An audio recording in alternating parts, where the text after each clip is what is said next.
Hail, hail, hail, motherfucking hail, hail. So, anyways, starting the stream. Sal Gargoyle. May have somebody in here sooner, later. Try to get more people in here in the beginning to make myself more entertaining because I really feel like I'm not that much entertaining with my done got awkward Aspergerness. Asperger's being socially retarded and all. It's okay. It's okay. I accept that I'm socially retarded. I was diagnosed with it as a kid. I will always be socially awkward. I try to get out, but you know, you when you're socially awkward, you're socially awkward. Oh well. Oh well, it's like that one comedian said. You're diagnosed with autism. Autism? No, autism means you're not going to have much of a sex life. Oh, that's okay. At least I can draw good.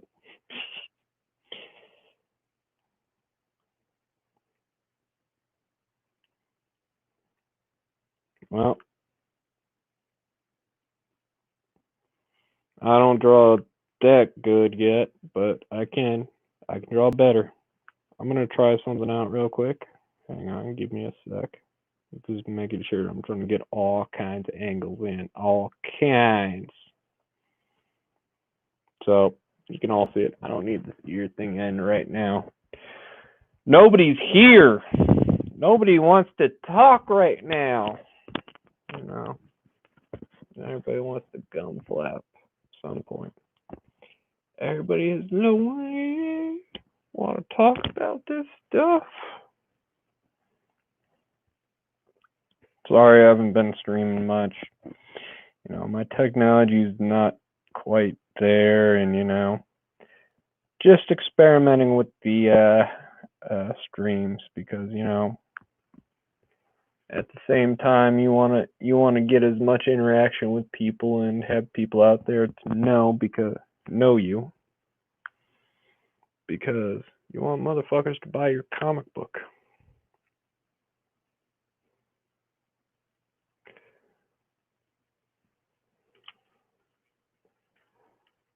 Okay, what I'm trying to experiment right now with the screen sharing.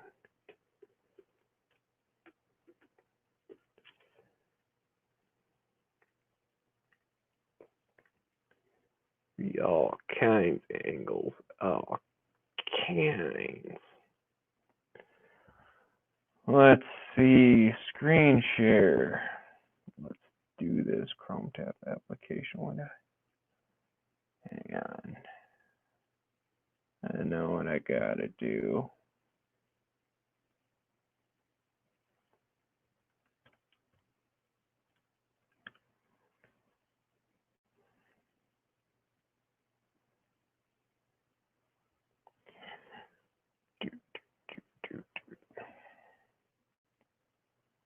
I want to view my motherfucking channel, bitch.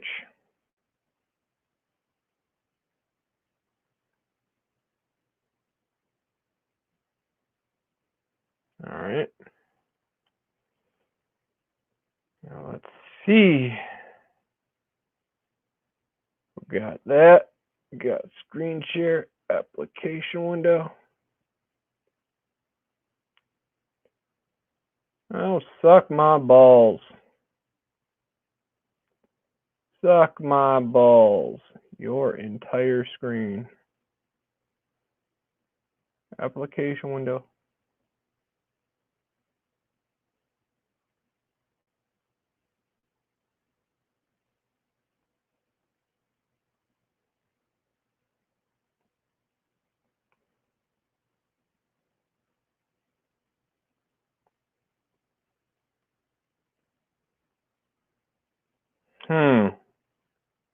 Yeah.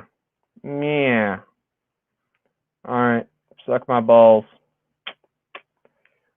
Well, I thought that was going to be pimp. Maybe it's just only Maybe it's only just under, yeah, it works under there. Huh. Huh. See that? See that? That's all I want. But look at that shitty screen. Look at that. See.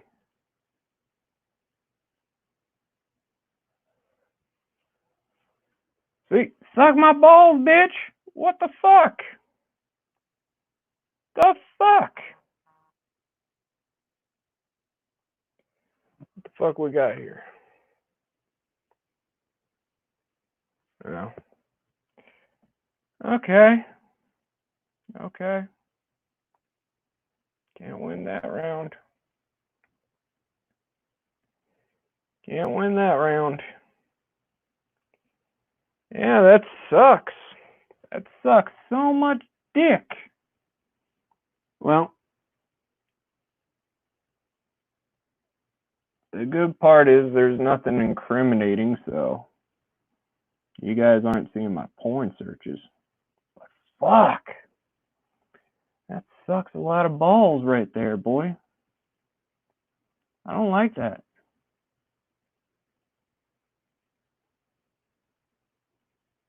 What happened to my fucking video?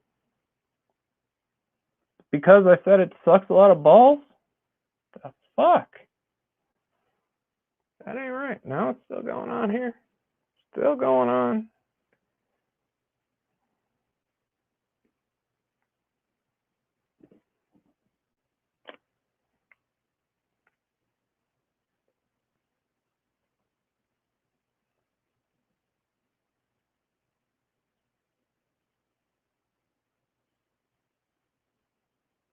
Oh, that's why it's a co-stream. That's why. I'm a fucking idiot.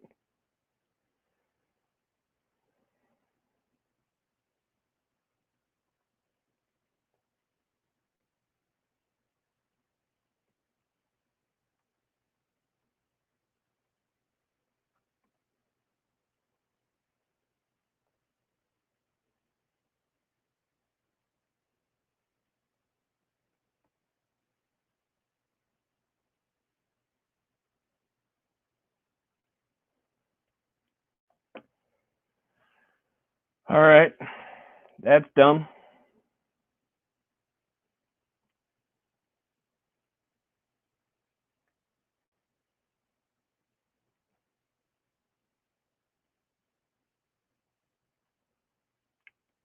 That's even dumber.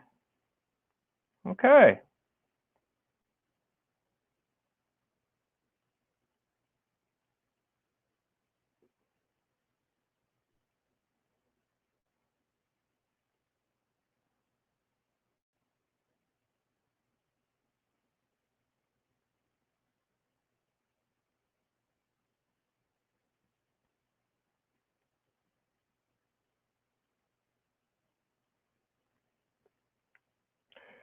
Okay. Well, at least I can see the mixer chat. Not complaining about that. See, the good part about this, why I did it this way, is that I could pull this camera and be like, hey, look at this.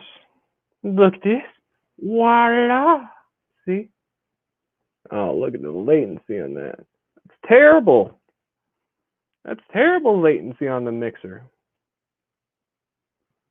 What do I got? I got a message. I think that's the same message. Yeah, that's the same message. No worries about that one.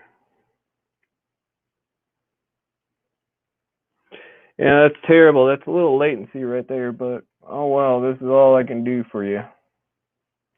Voila, ta-da! Well, sorry about that.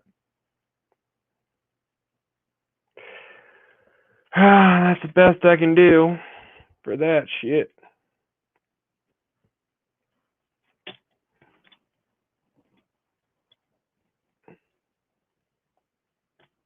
But at least meow. Meow.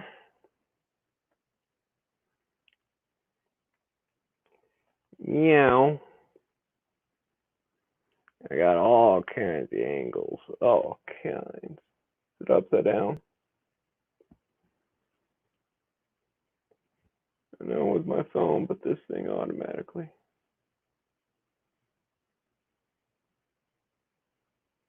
Yep, still upside down.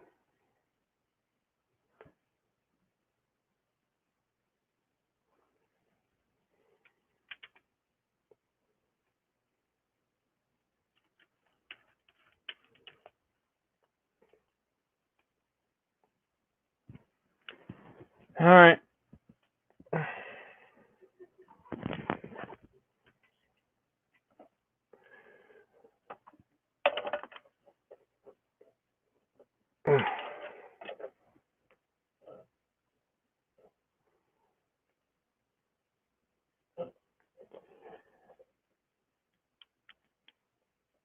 Can't win with these angles.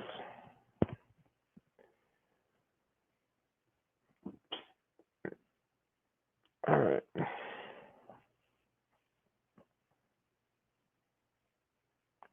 Well, at least I know that slightly works.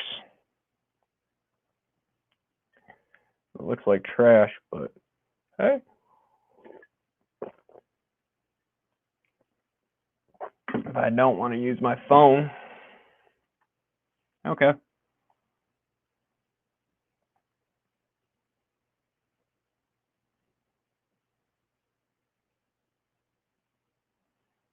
Good to know.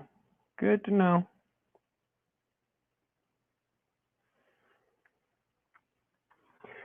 Let's turn that shit off.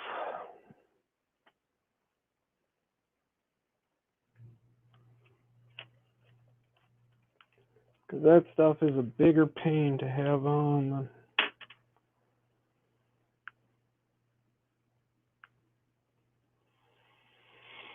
All right. So that's good to know. This shit is still a bummer, but hey. Let me try something else though. This cable is long enough.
All right.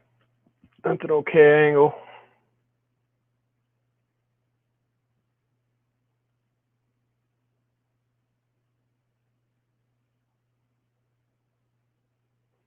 Yeah. Yeah. Yeah. Yeah. Yeah. Yeah. Yeah.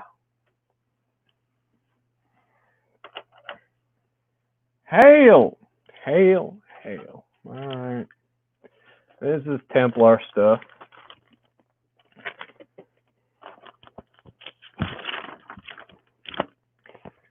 This is just random art stuff. All kinds of stuff.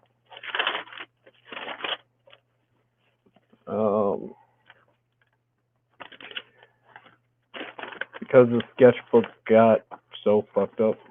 Like, here, this is something funny. Around September, made this illustration. And this is is free narwhal.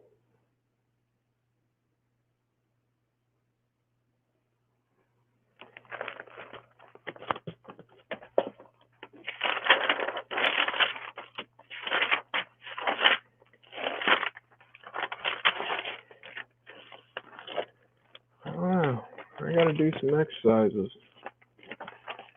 I gotta do some exercises. Let's do some exercises.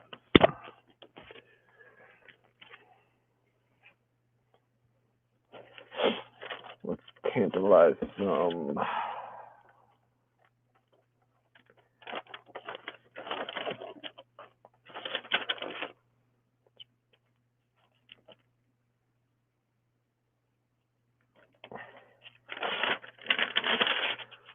Tantalize some erections. Some erections.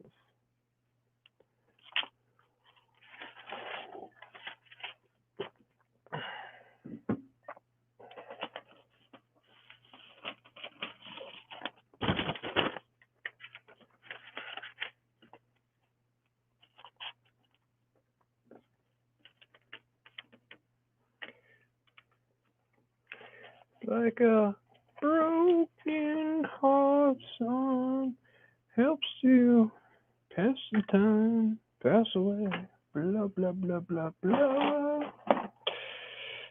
So schizo. And where the fuck is my other clips? I buy all these clips half the time. You buy things for the purpose, using them for a purpose, and then they wind up serving their purpose, and then you find out, and then you realize pretty much everything you need got those for have a purpose for something, so you gotta buy fucking more. Why ain't this thing fucking recharging? What the fuck? Recharging just a second ago. My butthole could be unplugged. Yep.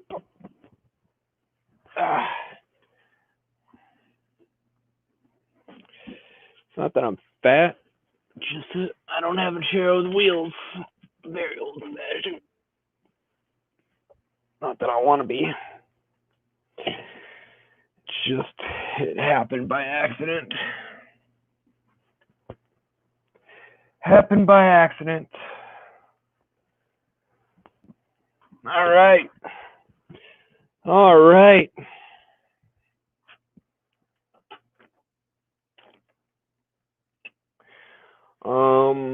Where the fuck is the other clip, motherfucker? Fuck. Oh, they're all on this. Oh, here's one right here. Perfect. Yeah. I get these at the grocery store. They're 99 cents a piece. They're strong. It's too strong for their own good, but they're perfect for what you need them for. And what their purpose is, their application, anything. Anything. You can even claim them on the nipples. Yeah.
I know a town.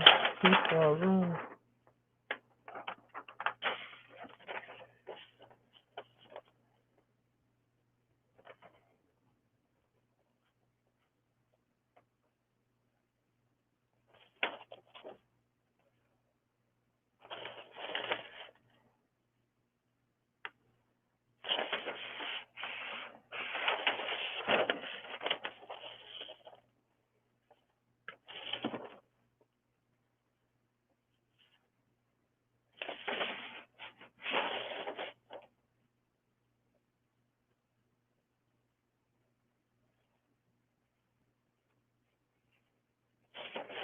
Do.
Oh shit.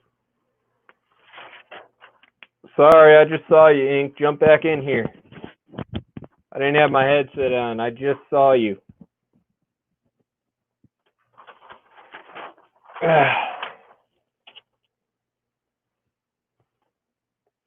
Fuck.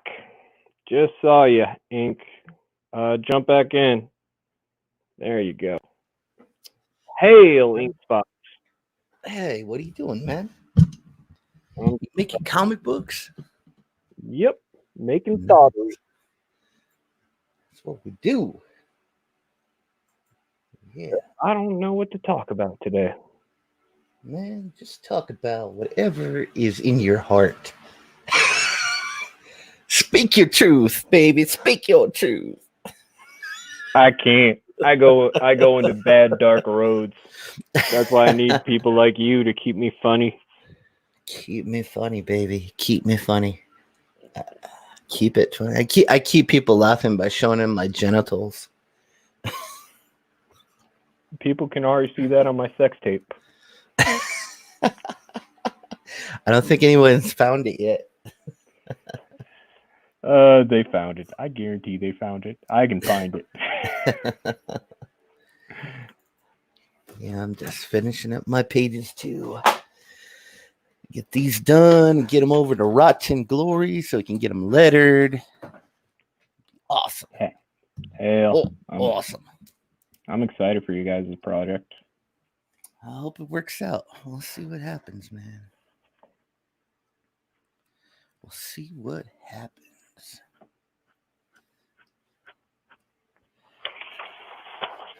Should be something good. I'm trying, man. I'm trying. And I'm sure Rotten has a great story, so I know the outline of it. I don't know anything other than that right now. So I'm just drawing on the outline that he gave me. So just Right. So he just gives you just vague details. so far he's working on the script, but he's slow and I don't want to wait, so I started without any kind of a full script. That's cool. I'm impatient. I'm impatient like that, Garbo. just I want to hear you keep on that. going. Just want to keep going.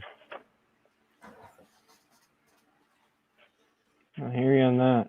You know, it's like time moves faster and faster every year that goes by. Well, it's actually true. Like your perception of time speeds up as you get older.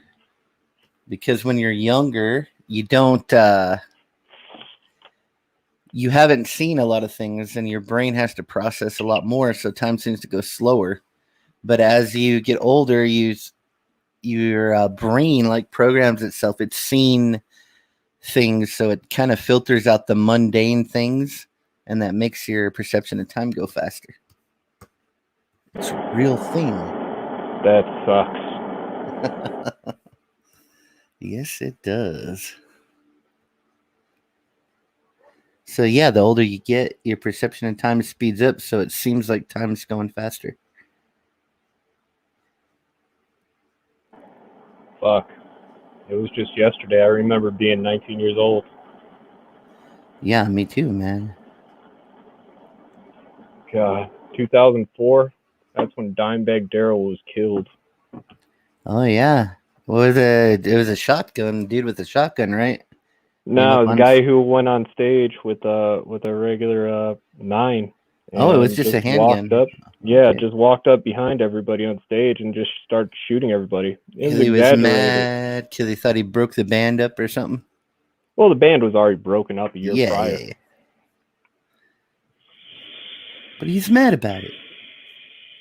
He was. So he like, thought killing one of the key members of Bandera would bring the band back together. yeah. He wanted to go all John Lennon on him.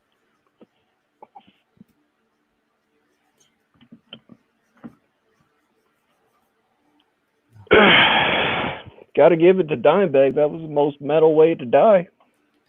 Oh yeah, I think so. As I want to fucked get up like as an it sounds. anvil like dropped on my head or something. Go that Wile E. Coyote route, bro. Let's I heard drop an people haven't anvil on really you. died like that. I know, but imagine like I would be in all the papers. Like anvil drops on man's head. That'd be awesome. Be awesome. What was it? I was mentioning a gore gallery yesterday. I remember another one of the pictures where this fat lady committed suicide, Yeah. and they were showing the picture of her naked. All it is, because she didn't burst up, was she just turned into a fat skin blob with her ass stretched out onto the concrete. Yeah. Did you give Luscious or anyone the link? Yes, I did. Where's Luscious at, man? I sent Luscious the link. I sent. I know.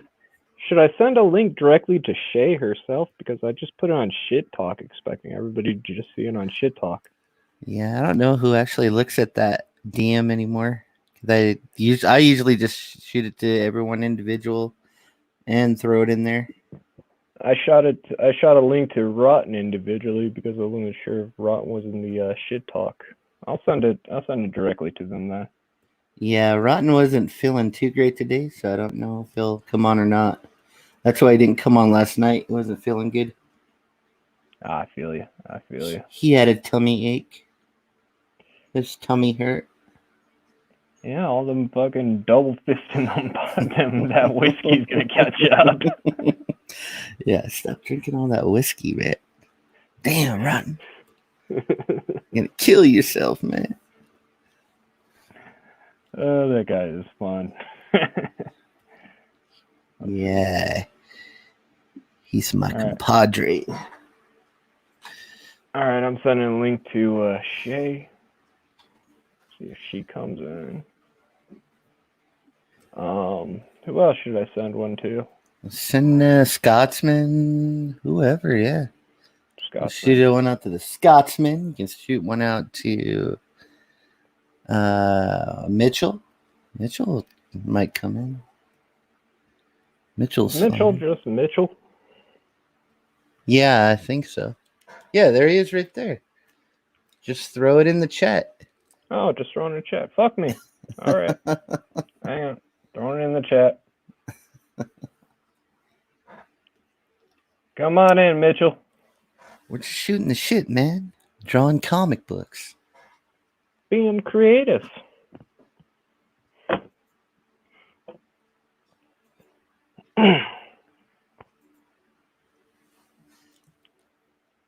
Huh.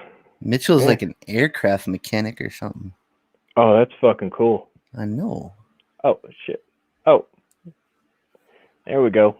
Your art's Oh. much better than mine. I'll show that off. He just randomize it. It can go all over. They should do that where you could just hit like a button and you can just go random and it just you could be working and it can just go through. It can just like spend so many minutes on each person. StreamYard needs to get its shit together, man. Get some more features. Yeah. Make- Who? Franco was mentioning a better one. Oh, better than StreamYard? Yeah.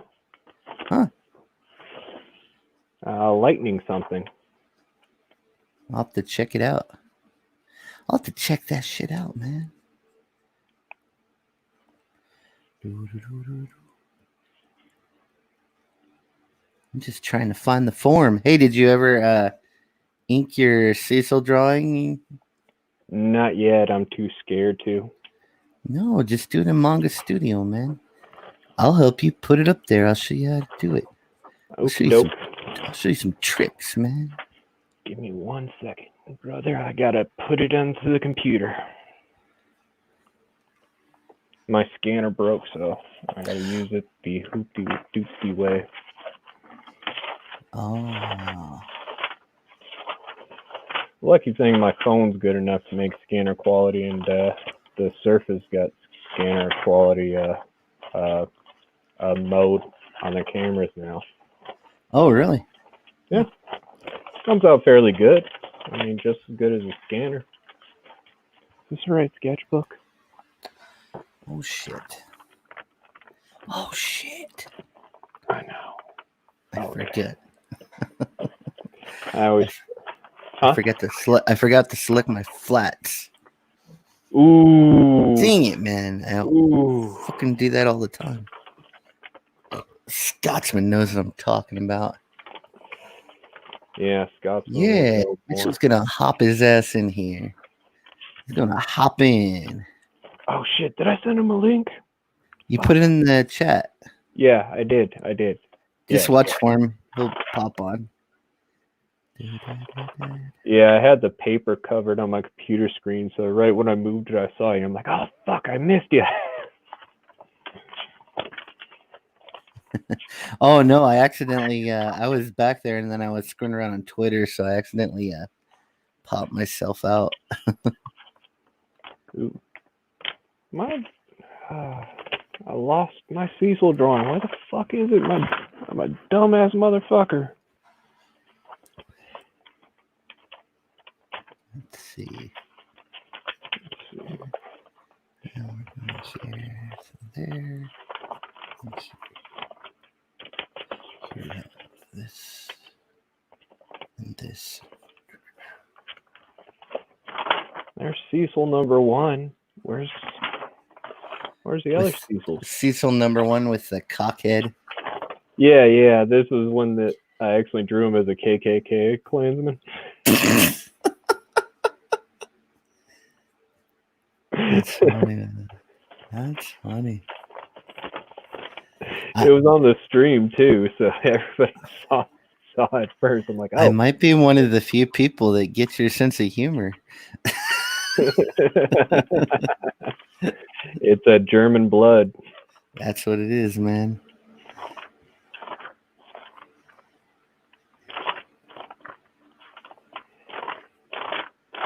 Unfortunately, I'll be sent to the gulag first if my retarded ass loses shit like this. It's my fucking drawing, motherfucker!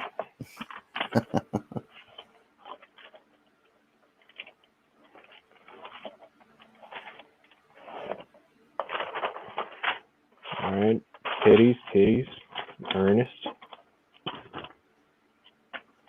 All you draw is titties, man. Well, titties sell.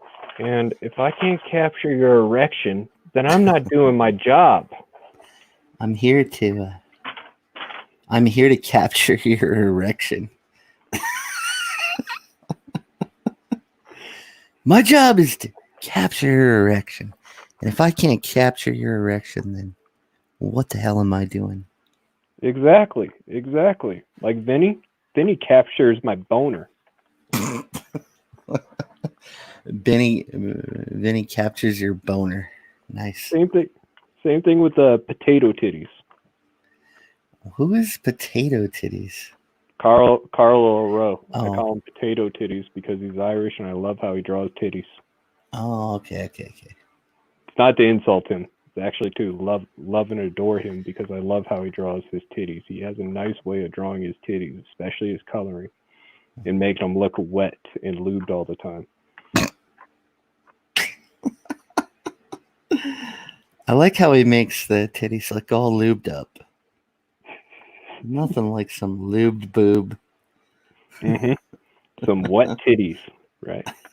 Especially how they shine in the light. It's a sense of accomplishment.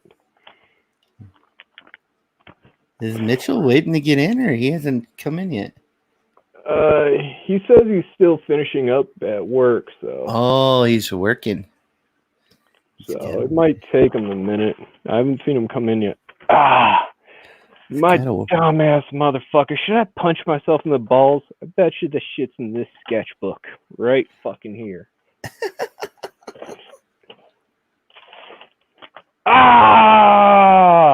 It is. I'm a dumbass. There you go.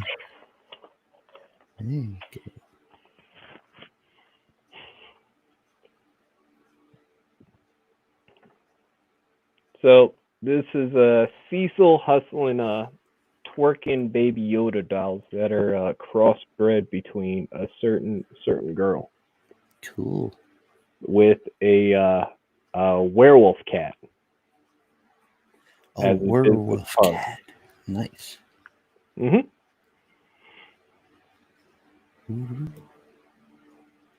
It's just to be funny. Nothing insult or taking sides. I just thought it was a funny concept.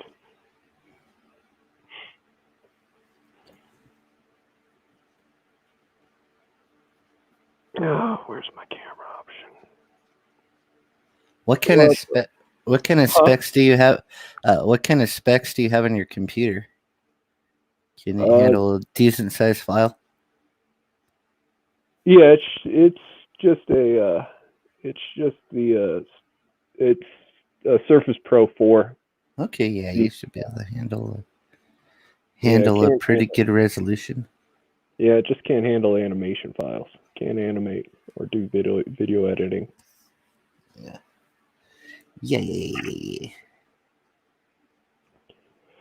Let's see how that looks. Let me take a second one.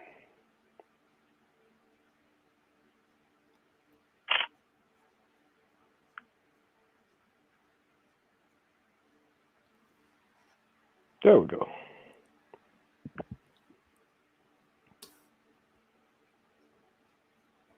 And then DM me that picture, and then I'll put it in my manga studio, and then I can show you like all the settings, and then you can do it on yours.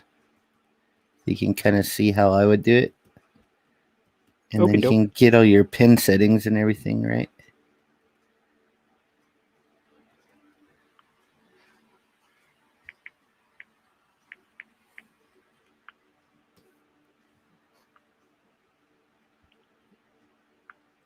See if I can DM you from here.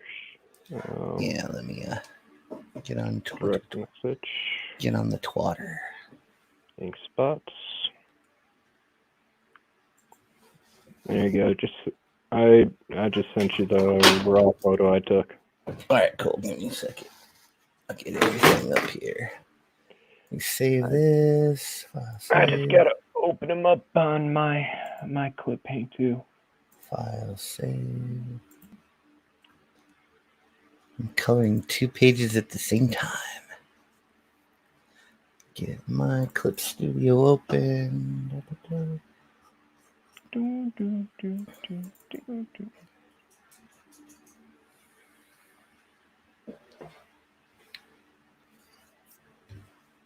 And go to Twitter. DM. Boom, boom, boom. There it is. Pain. Save images. Desktop. What's the gargoyle. Illustration files I should make? That's the first question I should ask. Give me just a second. I'll show you how to. All right. Okay. Gargoyle.jpg. Just do it. Gargler. Save. Just do it. Shay already put it in the universe. Shay put in the universe. Gargler. The gargler? The gargler. Oh, that's mean. So, I'd rather just embrace it so I get the memes out.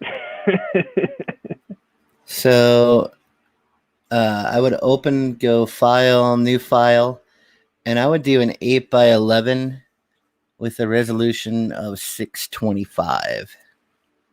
File, new file, 8x11. With a resolution of 625. And that's kind of the resolution that I got from John Malin. That's what he does professional comics in. 8x11? No, he does a full comic board, but that picture isn't to full size, so you can just go 8x11. Okay. Let's see, desktop. Where is it, motherfucker? Let me find. Don't you hate losing files all the time? Well, I saved it to my desktop, but this is being a bitch. Twitter is a bastard like that. It doesn't want to let you save shit sometimes. From the DMs, it won't let you save it because they're fucking assholes. All right, let me try this again. Twitter. Get back DMs. Yeah, because it saves it like large file format or some shit. Save images. No.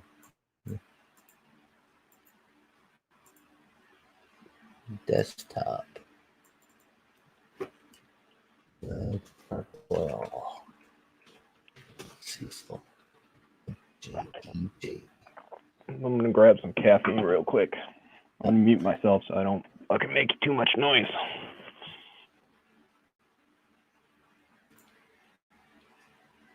There it goes.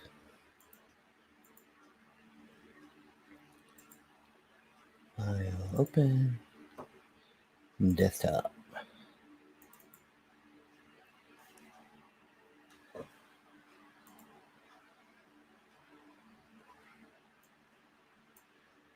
All right, cool. All right, I'm back. All right, so go ahead and do you have your 8x11 page open? Yes, I do. I just haven't put my file into Clip Paint yet. Okay. Yeah, just open that and it'll open in a separate window. Do you import? Do you import image? I just go file, open, and then find my find that JPEG. Oh, I have it. Okay. You got it? Give me a second. Hey, no, motherfucker. Dog's behind me fucking try to chew up all my fucking paper. Motherfucker.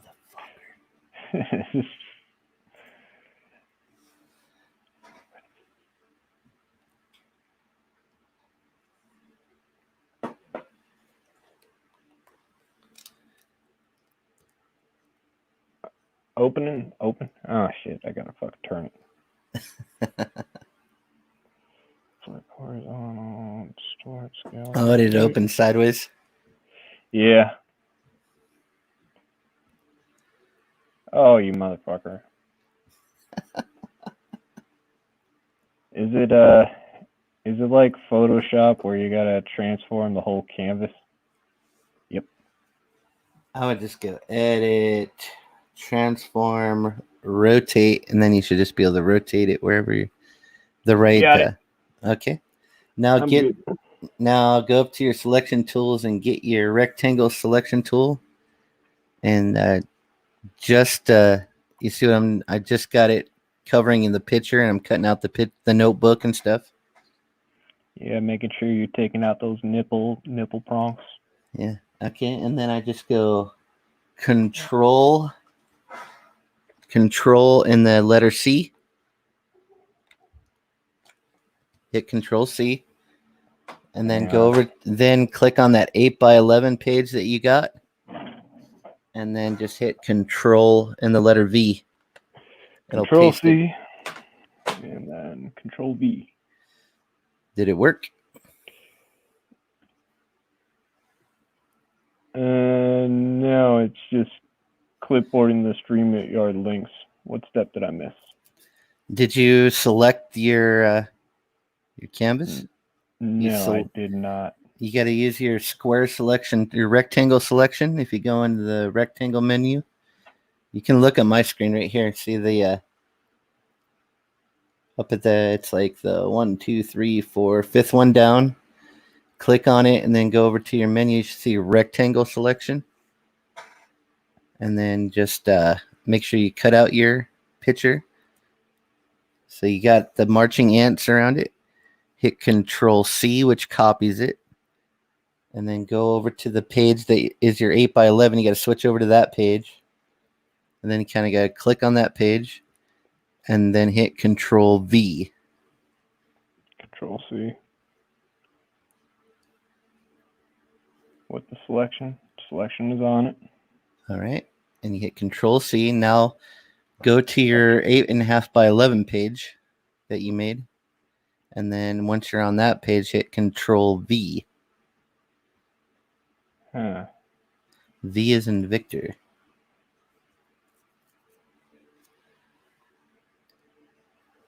Here, share your screen so I can see what you're doing.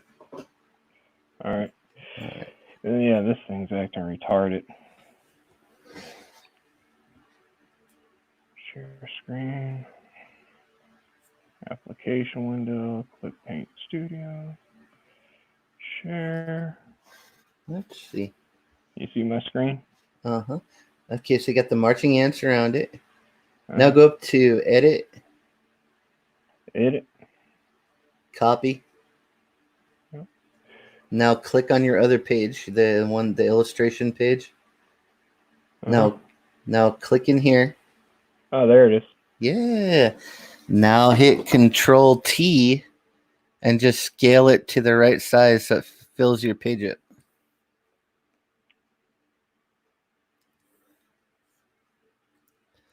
Oh, shit, I gotta take off the amps.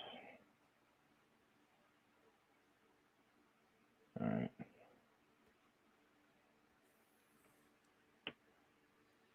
Or you can just hit Edit, Transform, Scale. And I then didn't know that one. All right. And then go back and go ahead and close the other file because you don't need that one anymore. All right. Yes, apply.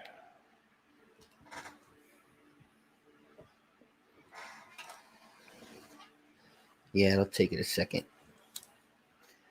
Yeah, especially when you have Streamlabs on. All right. Yeah, close out the other file because you don't want to use up any more space than you need. Save. No, I don't need to save. Now what I would do is go ahead and save that one to your desktop now that you have everything set up there. I'll just call it the Cecil illustration. Yeah. Desktop. Okie doke. Okay, now you want to go over, you see the top layer that you're on right now, and I want you to right click that layer. Hang on a sec. Putting this computer in a more comfortable spot. All right, There we go. So Right click the layer. yep. How do I do that with just a stylus? Oh, you don't have a mouse hooked up. Go. How do you do it? Let's see. I haven't I done think I this. can just hold on. Actually, go to Exclamation layer, layer, just up at the top, and then hit duplicate layer. duplicate layer.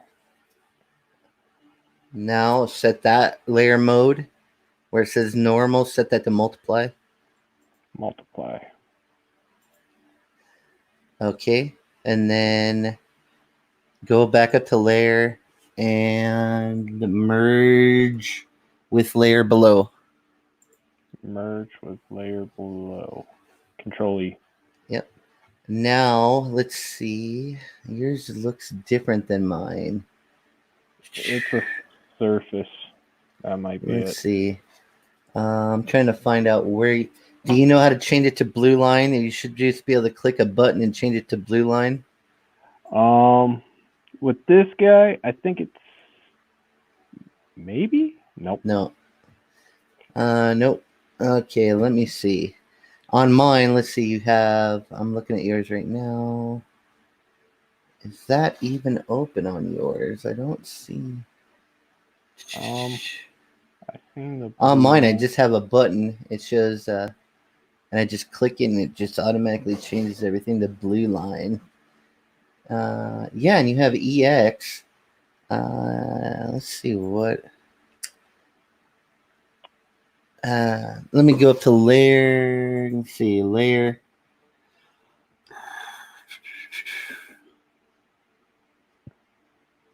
Layer, transfer layer, merge. Trying to find out where you find that through a menu, but I never had to do that before. View. Yeah, yours is set up different. Every single version of Mango Studio I ever had has had this on it. What's that all the way up? Well, I got red lines and blue lines. Yeah, no, you really need to change it, or it's gonna be tough to what's it called? It's change layer color is what mine is. And it's just part of the freaking menu. That's weird. It's right. Actually, can you? No, get out of there for a second. Can you kind of make that wider? Like go on the side of your menu and then until it makes the double arrow and then pull over a little bit on your on your layer.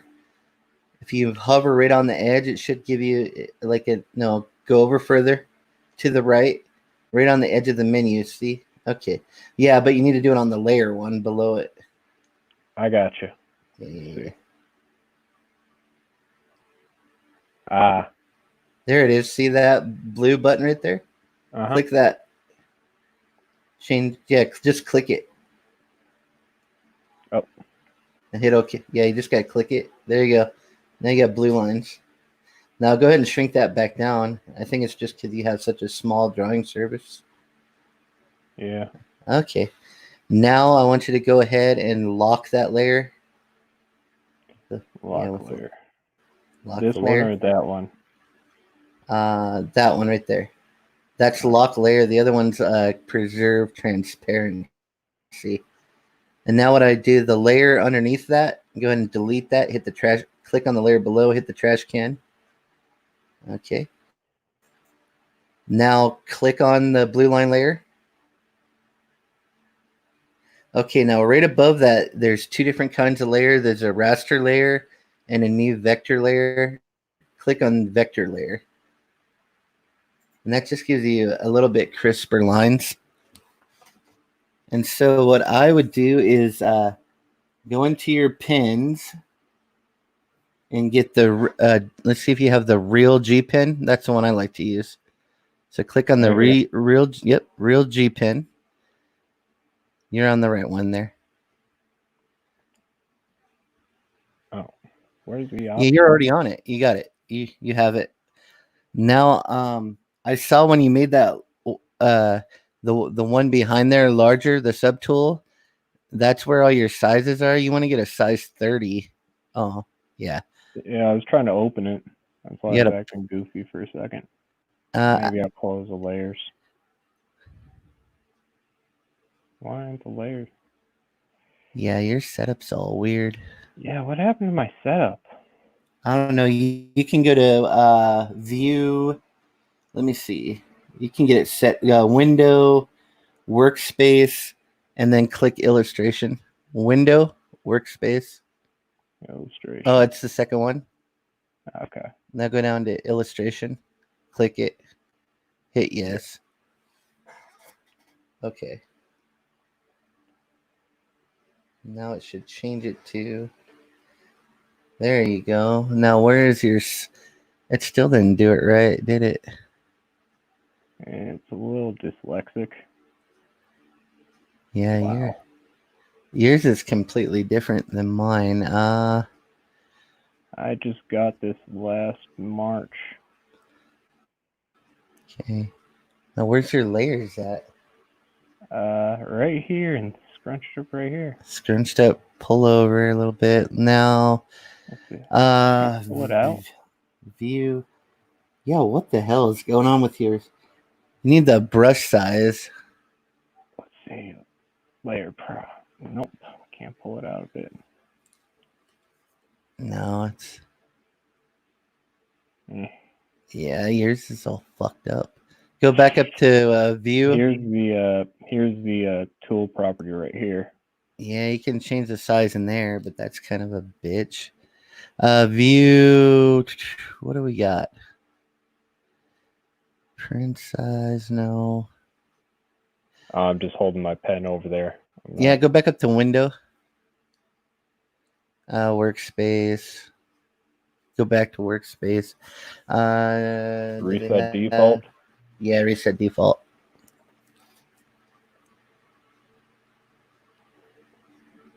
There we go.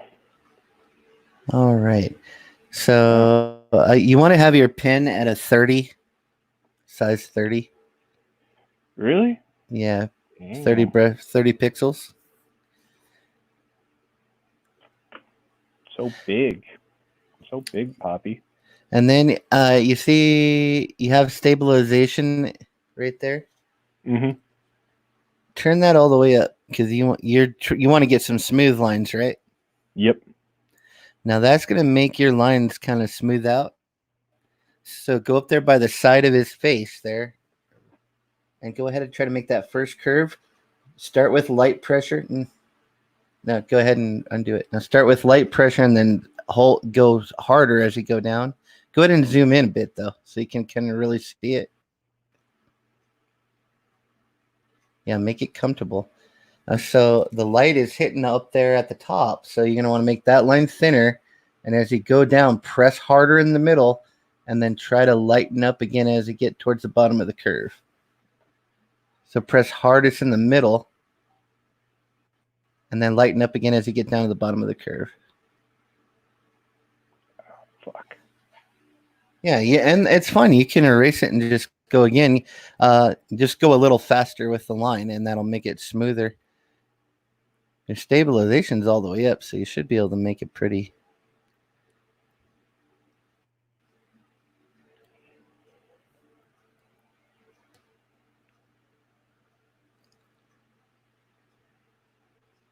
Ow. Are you flat or are you sitting up at an angle? I'm setting up in an angle. Yeah, you should probably set it flat. That's going to make it easier. Really? Or a little bit flatter. Yeah, you want to be able to rest the palm of your hand and your little finger right on the screen and be able to put a little bit of pressure on that, and then use your palm and your little finger as a fulcrum to kind of make the curve go around, and that'll help you get smoother lines. All right, give me 1 second. Oh. Making messes. It's okay. Sorry about the background noise. Just No problem, man. Ah! casualty. We got a bitch down here. Everybody, we got a bitch down. Bitch down. Repeat.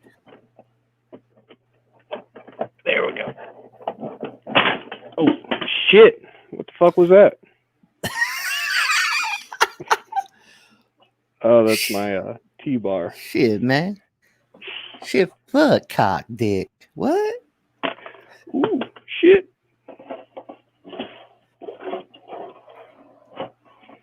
Yeah, my what you call her wasn't ready for that. It was like, what are you doing to me? That's right in my back hole.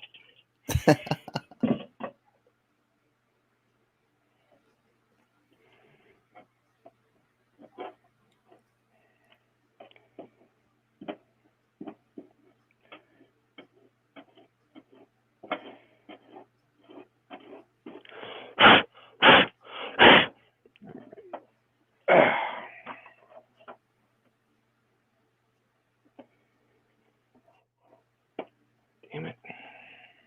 Let's see.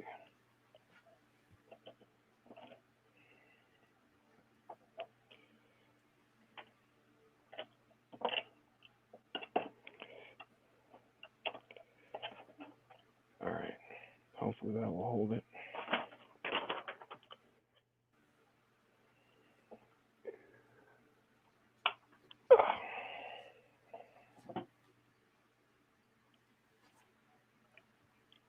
All right. So yeah, put your hand on the tablet and have your middle finger out, or not your middle, your little finger out straight, and your palm on there, and then you can pivot on your palm, and you can make those nice. Oh, you have touchscreen though, huh? Yeah. So that might fuck you up a little bit. Yeah. Because you want to be able to. Oh. Yeah, you want to be able to.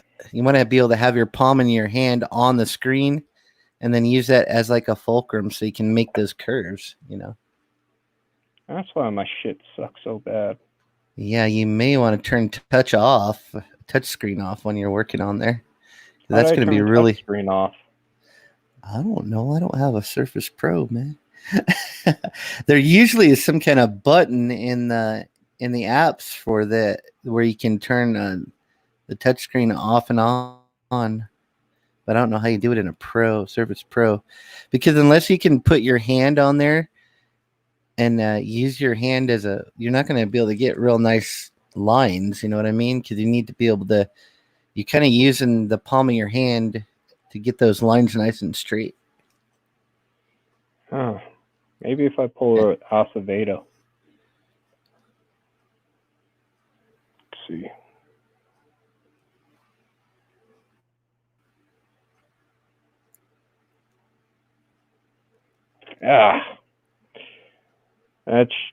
This is me holding my wrist like Acevedo does.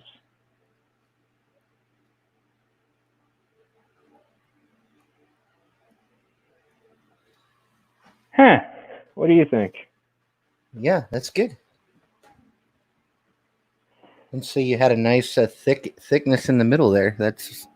You want those kind of lines with like where it's like getting thicker, and then as it turns away, or like the line's lighter where the light's going to hit, and then you press down harder when you go around a curve where it's turning away from the light. Yeah.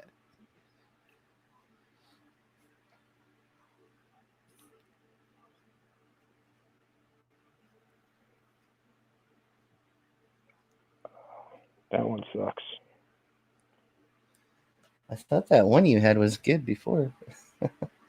Yeah, that was my practice. But that was me being lucky. I can't be lucky every time I draw.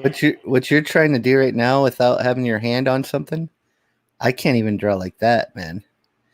Maybe you should put something down. I don't know if you have something that you can put your hand on and put it on the screen so that would that cloth work? I know they have those gloves. A lot of people got those gloves that prevent the other touching to interfere with stylists. You see them wear it? It looks like their wrists are broken. Yeah, that's just so they don't sweat on the screen, actually. Oh, Yeah. okay. I'm a fucking But idiot. it might work. Something like that might work. As long as it can't sense your hand on there. Because you really need to be able to rest your hand on that screen. That's where you're going to get the stability. Because I can't even do it the way you're doing it without looking like shit. Oh, I'm doing it like Preston does. I'm just holding my wrist. Because that's how Preston draws. He just holds his wrist because don't he have some kind of Yeah, some kind of disease. But yeah, you need to. I don't know. For me, you need something to, Oh, this get the. works. Doesn't recognize your hand. Yeah, so use that to rest your hand and pinky on there, and then you can press down on your palm of your hand and your pinky, and then just make your nice line. And you can go a little slower too. Yeah. And I'm cleaning my computer at the same time. Yeah. There you go.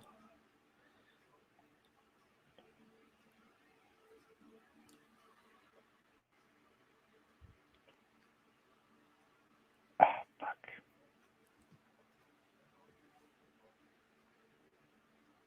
Oh, yeah. Yeah. Couple more strokes. And I'll be drawing wet titties like potato titties.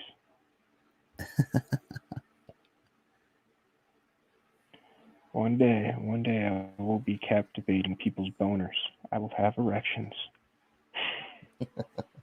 So you want to go that thin with it? With my art? Yeah, you're trying to get super thin lines. Oh, no. That was Yeah, just you might want to go a accident. little thicker, or else it's going to be real hard to color it. Yeah, Your computer is saving. I don't know why. I was trying to go back. I don't know why it's saving that. Yeah, it has an auto built in. Do you see that up at the very top of your screen? Do you see that circle with a bunch of lines in it? So if you hit that, it'll just you see where you're forward, you're that. If you hit that, that'll just erase everything on the layer. Okay, cool. So, yeah.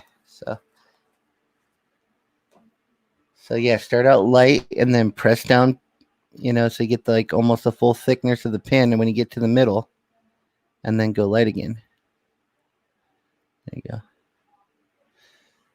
Yeah, that's not a bad line. Beautiful. And then just keep rotating it so you got to figure out when you're drawing and when you're inking, you're going to have a dominant motion. Like mine is from the upper right, and then I kind of curve down to the left, and that's like the natural motion of my hand. You got to kind of figure out what's the easiest way for you to draw lines, and then always rotate your canvas to where you're always making that same motion. Because there's going to be one way that you make a line that's like, yeah, that looks good. That's a good line right there. You like that one? Yeah, Damn. it's nice and smooth. It is smooth, but there's really no variation. Yeah. Well, you can always go like in the middle of it and then try to follow it and just thicken it up a little bit. Oops. Huh. Okay.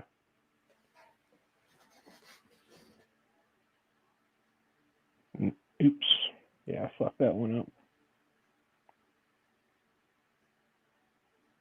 And now stop. That's good. Even though you went off the line. Now go over to your eraser tool. Click on your eraser tool. Okey doke. Okay, and now go to the I think it's the middle cross. Do you see where it says vector eraser? Middle layers? Or vector? The second one. Okay, now just touch the very end of that. You know where it crosses over that other line? Just touch the very tip of it. Just the tip. And just run across just the tip of that. See there how we it go. got rid of it? Anywhere your lines intersect. So you can draw like nice curved lines through another line. Just barely touch it with that eraser, and it'll get rid of anywhere where the line cuts across another line. So that's a really fun tool to use. Holy so shit. Like right now, go ahead and make like a line right through what you just drew. Just a line like that? Yep. Now click one side of it with the eraser.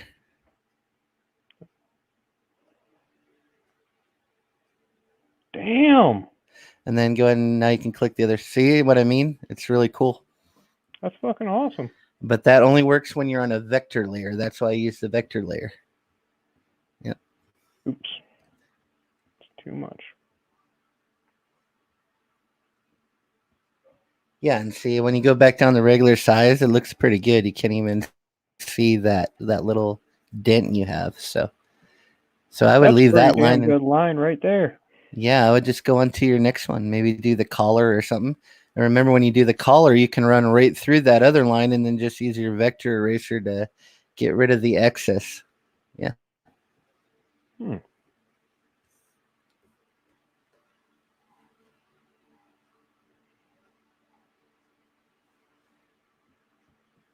Yeah, Mitchell, I think those gloves were made because Oh, fuck, Mitchell. the Cintiqs get super hot. It'll make your hand sweat.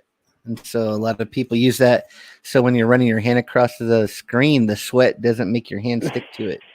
Sorry, Mitchell. I'm glad Whoa, how long Inkbot were you back reminded there? me. What? How long were It's you all back good. there? I don't know. I was working on something else too. He literally was the guy left outside in the cold. It's all good. And I didn't realize that I've like the only like actual like stylus setup that I've ever used was like really old school, where it was like pretty much like the tiny little mouse pad, and you had to still draw everything on the screen. There was no like touch screen. It was back when Oh, we were still wow. using like AOL internet was still what my dad had. So like it was a very different skill set because you can't look at what you're drawing anymore. You have to look up and watch what you're doing on this little mouse pad. Yeah. And so Gargoyle, you see how you just made that little line? Get rid of that little line. Okay, hang on. I was just checking the StreamYards, making sure I didn't leave anybody else in the cold. So all now good. what you want to do is go ahead and start inside and then just make a nice long stroke right through the line you made. And you can go out and then go ahead and go outside of that. Just as long as you get a nice clean corner right there. Right So here? just go straight through everything. Okay. And now go to that angled line and make another line. You can go straight through everything again. It don't matter. Okay, go ahead and Control Z that one because you missed your original line too much. Yeah, I got slippery. All right, let's do it again. Yep. Okay, now use your eraser to clean up those everywhere it overlaps. Just touch it, and then you'll have a nice clean line work right there. Boom. Now get that Beautiful. other side. Yeah. See how awesome that is? And then That you is can do it with gorgeous. the other one too. Yeah. I'm about to jack off to these lines.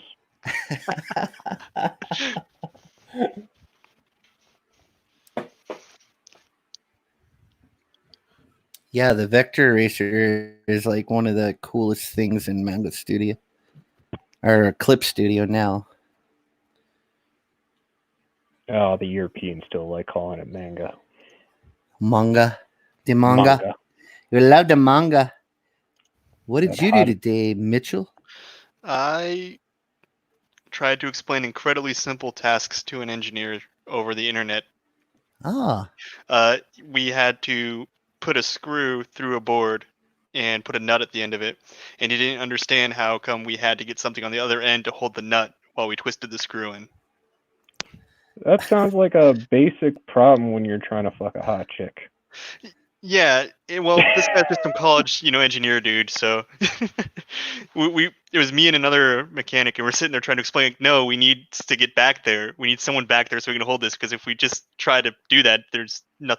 It's not going to thread. Yeah.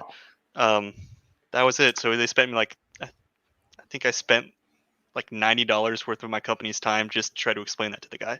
So. Ooh, that's Yeah. horrible. Nah, I'm good. I'm hourly, so they paid me to sit there and explain to this college kid nice. how to There put you this go. stuff in. Yeah, so he's salary. I'm hourly. I'll sit there and I'll teach him the ABCs again.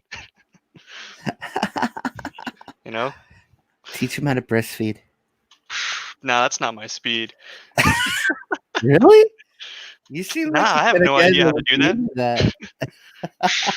that. Yeah, I feel like every day I'm at work, I'm always taking orders from somebody that's not as smart as me, and I'm just I don't, it's hard to handle, man, because I owned my own business for so long, and now I'm listening to someone that I know is a moron that I probably would have fired, and they get to tell me what to do. Oh my god.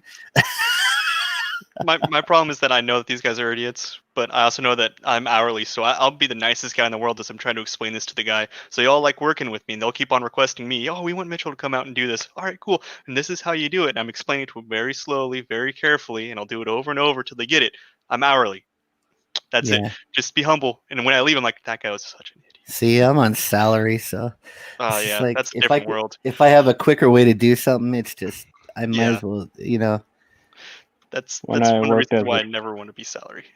yeah, when I used to work as a stagehand, we used to work with union people. And the problem with the company and union people is they got different certifications. So it's like, we need you to do this. We're not Yeah. certified to do that. Then why the fuck did I call you guys to hire you? You guys are the ones who fought for these laws to fucking keep these jobs for yourselves. That's looking good, Gargoyle. Man, yeah, you got the digital illustration down. Yeah, Yeah. Thank you, inking's sir. Why do hard you too. think that hand so far? Is it too thin? I mean, like you did with the curve on the side. If you want to thicken it up, just go right in the middle, and then yeah, you can just thicken that same line up, and you can just keep doing it over and over again until you get the line that you're looking for. Because you're But digital, man. That's what digital is. but the rule of thumb is thinner lines are usually lighter sides, right? Yeah, where the light hits, so you figure the light is coming down. I figured from the left corner, so all the lines on the left would be thinner, and as you go down away from the light, the line just gets thicker. Okay. So the line could actually go all the way up to like the 30s brush size you're using if you wanted to, even. So, and then Oh, another thing is like when you're all done, go around the perimeter of that whole drawing and thicken up the outside line, and that'll give you a nice holding line, and it'll pop the drawing out at the end. So, I mean, it's more of like a children's book or coloring book style of inking, which is what I used to do. But it's a good way to start. You get some clean illustrations. So but even if you look at the inking lines like Gen 13 and stuff, they have those line weight variations. You can really yeah, feel it's them. just not as smooth. It's not as smooth as you get with digital. When you do something digital, you can pretty much tell if it's like a smooth line style. You can tell, but after you get used to it, you can kind of fudge some things, and you get like crooked lines on purpose sometimes just because you want to try to make it look natural. So, but yeah, you got it down.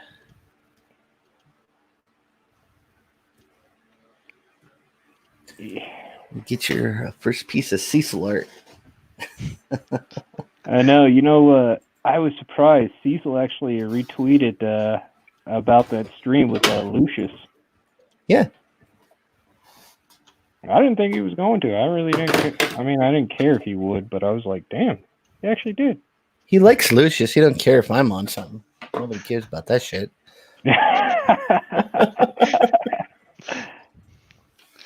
Ink's on? Who cares? Who gives a crap? Do I know that guy? And just a gargoyle, just make sure you save every now and then so you don't lose your work. Oh, yep. Yeah. What the frick? Oh, Because I got the trust wheel me, of death already. it sucks when you fucking ink a whole picture and then it like freezes at the end. Oh, I've had that happen to me before. Oh yeah, man, that's the digital curse. So have you been doing the aircraft, the mechanic stuff for a long time, Mitchell? Almost 6 years now. Wow. Yeah, so not too long, but long enough. And what did you did like office kind of work before that, or? I worked for Safeway, grocery store chain, and I did every job under the sun there. I was a barista, florist, cake decorator, bookkeeper. I was the store representative for our online coupon program for a while, cashier, customer service, dairy manager, liquor manager, general merchandising clerk, night stock, day Holy stock, everything. Yeah. shit, dude.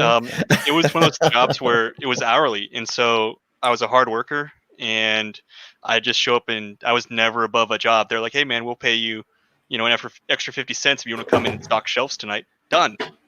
Nice. We'll pay you if you want to go put milk on the shelf. Done. And if you just say yes to everything, eventually, you just get a lot of positions. And like everybody would be fighting for hours, but I wouldn't fight for anything because I could just pick up 4 hours as a florist, or 4 hours doing liquor, or 4 hours over here and over there. And before you know it, I had 40 hours, and there'd be people there that have 10 years seniority that couldn't make 40 hours work because they could only do one thing. Yeah, well, I think my first job that I held for a lot of years, I used to make aircraft parts. I was a machinist, and I worked there. I lied to get the job because I moved out when I was 15 years old, and I told them I was 18. So I worked there for 3 years when I was underage. But I worked there for like 10 years, making aircraft parts. I ran CNC machines, and Oh, that's good. I ran the grinders because we had to do precision grinding. It had to be within so many like tenths of a millimeter, on the Yeah. micro. And I learned same thing. I learned like every single job, that there was. I started in a deburr department, which is you just take the metal sharp edges off the parts, and even that, it's like really strict guidelines. You'd have to put it on the machine, and it would show like the shadow outline of it, and then you'd have to measure, the angle that you cut the burr off, and it can only be so wide. And I mean, there was a lot to it. Same thing. Dude, airplanes are so heavily regulated. If I want to adjust the pilot seat, I have to write it up. It's 2 screws. You loosen the screws and you can move the headrest up and down. I have to write that up that I adjusted the headrest and I put the screws back in. Wow. Yeah, when we had to work on some parts, I think for Apache helicopters, and they had the blueprints, right? But every department could only see their little section. And then there was armed guards, like military guards would walk the blueprints and the tray of parts to each section. And then you would just see your part of the blueprint and do your little piece. And then the guards would take it to the next. It was weird, man. But that was like secret stuff, I guess. I don't know. That's crazy. They do a bunch of stuff. Like every now and again, like you will see like a F-22 or something like land, and they'll rope off areas for it, and you won't be able to come near it. Like, oh wow, you can't look at it. Yeah, like you can go to an air show and you can get closer than you can if it's just sitting there. There's a bunch of stuff that they just keep super secret, squirrel. Yeah, I worked there for 10 years, but I'm glad. Well, I guess I'm not glad, but if I would have stayed in it, like the company I worked for actually went out of business, and like 5 years ago.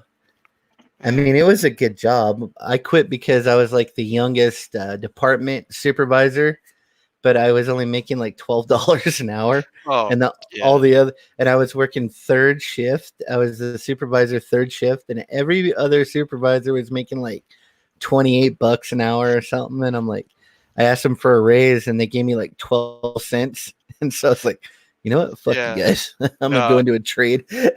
Yeah, that's just not worth it, because for the level of detail that you have to put into that kind of stuff, it is not worth $12 an hour. Well, I had started college too. I was like just in my early 20s, and I started college, and I thought that I was going to be an artist and all this shit. But and then I actually got into plumbing so I could put myself through college, because I thought I can make a lot of money, and that's bullshit too.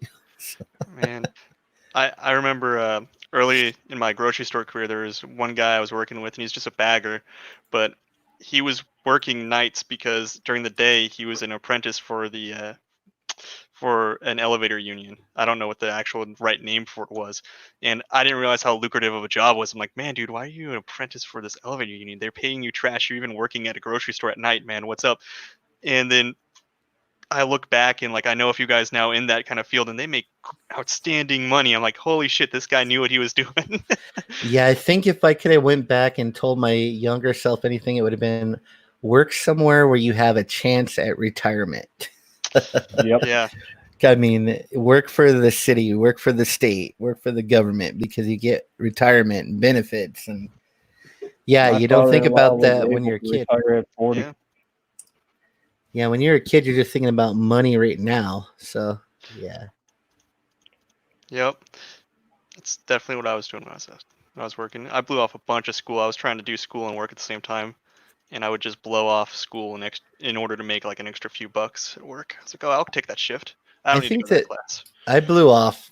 I blew off school because they made me do classes I didn't want to do. You know, it's like I didn't want to do fucking advanced mathematics. I didn't want to take, a high level English class. I wanted to learn about art. I wanted to learn how to draw. And the stupid, you have those, what do they call them? Advisors. And they're like, no, you need to take all these core classes first and just get. It's like, no, I don't want it to. And I just got so Yep. burnt out. Like I finished my core classes, and I think I only ever took one art class in like a year and a half. And I was like, this is not for me, man. So Yeah. Join the military. I wanted to join the military, but I couldn't get in because it was right after Desert Storm, and so they had like a surplus of soldiers that they didn't even know what to do with. And so they were not letting. I mean, if you were going to get into the military when I was trying to get in, you had to be like, you had to like. If it was during the war, I could have probably just walked in, and they would have. Yeah, I would have got in. But they're like, nah, you're like 5 pounds overweight. No, we can't take you. Man. Yeah. It's weird how they do it because they go through like little spurts where they have too many, then they don't have enough. They have too many, they don't have enough. Exactly. And it's funny to watch. Like for aircraft maintenance, we've been operating at like a deficit. Like we keep on losing everybody. And I look at some of the leadership, and the leadership wonders why we lose people. And as a reservist, I had a different point of view because I was a little bit different. I was watching how they treated all the active duty guys. I'm like, because you're having this guy work like 3 12-hour shifts a week, and then you're telling him on his 2 of his days off a month he's gonna have to come back in and work another set of 12-hour shifts. And he gets paid the same no matter what. Oh yeah, he also is supposed to volunteer in order to get promoted. Needs to continue his education, and he needs to work out, and then he's also supposed to mentor his other airmen, and he needs to have a good family life. Holy shit. Yeah, how do you know you're just gonna burn out your guys? Yeah. Well, that's how I am right now, man. I just feel like I'm so overworked. Fuck. And I'm on salary, so it's the same thing. It don't matter how many hours I work. The paycheck is not getting any bigger. It's the same paycheck. So Yep. it's hard to like give a shit. Why do I give a shit?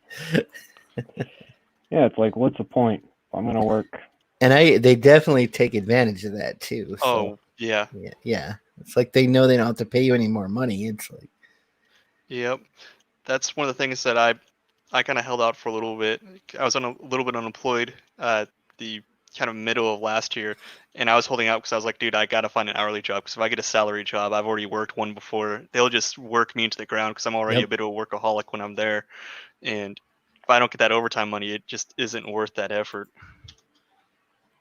Yeah, that's true. Well, that's was at the machine shop because at first when I started working there, you could work as many hours as you wanted. So even though I was only making $12 an hour, I could work like 30 hours of overtime a week, and I was making time and a half, and I was like bringing home like a shitload of money. But then our factory got taken over by a big corporation, and then they put like restrictions on everything, and then you couldn't get like when I started working there, it was just owned by one guy. So like if I wanted a raise, I would just go to that guy and go, hey man, I know what I'm doing on this, and I need a raise. And he'd just like be like, all right, you get $1 raise.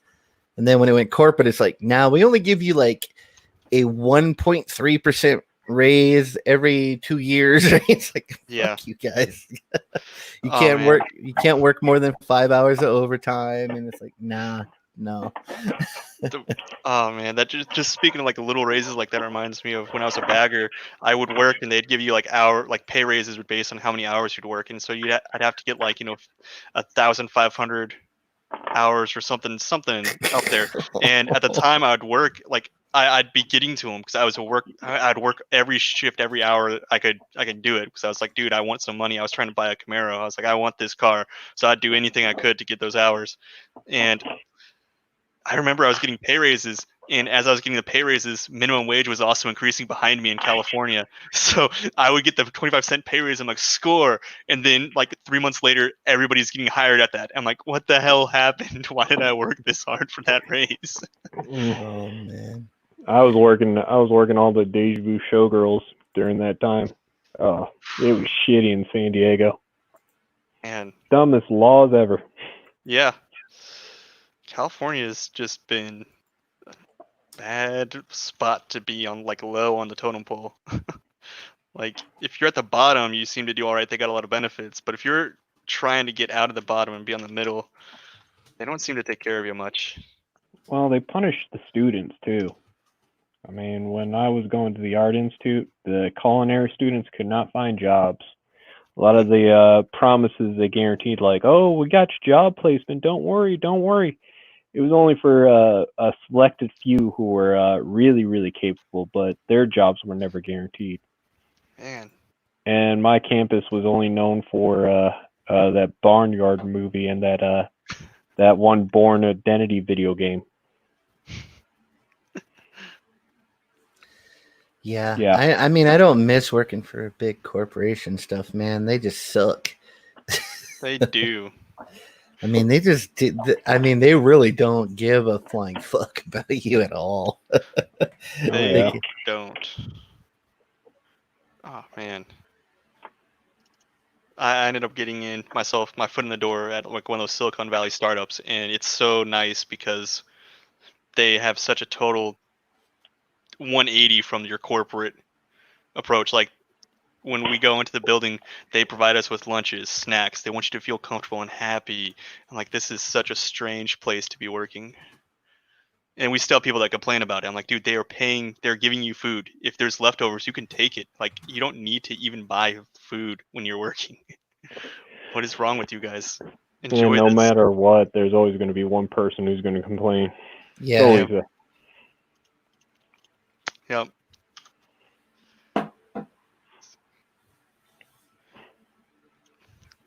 Oh, sorry. I'm on this stream and I was watching Spartan Scotsman is streaming too. So Oh snap.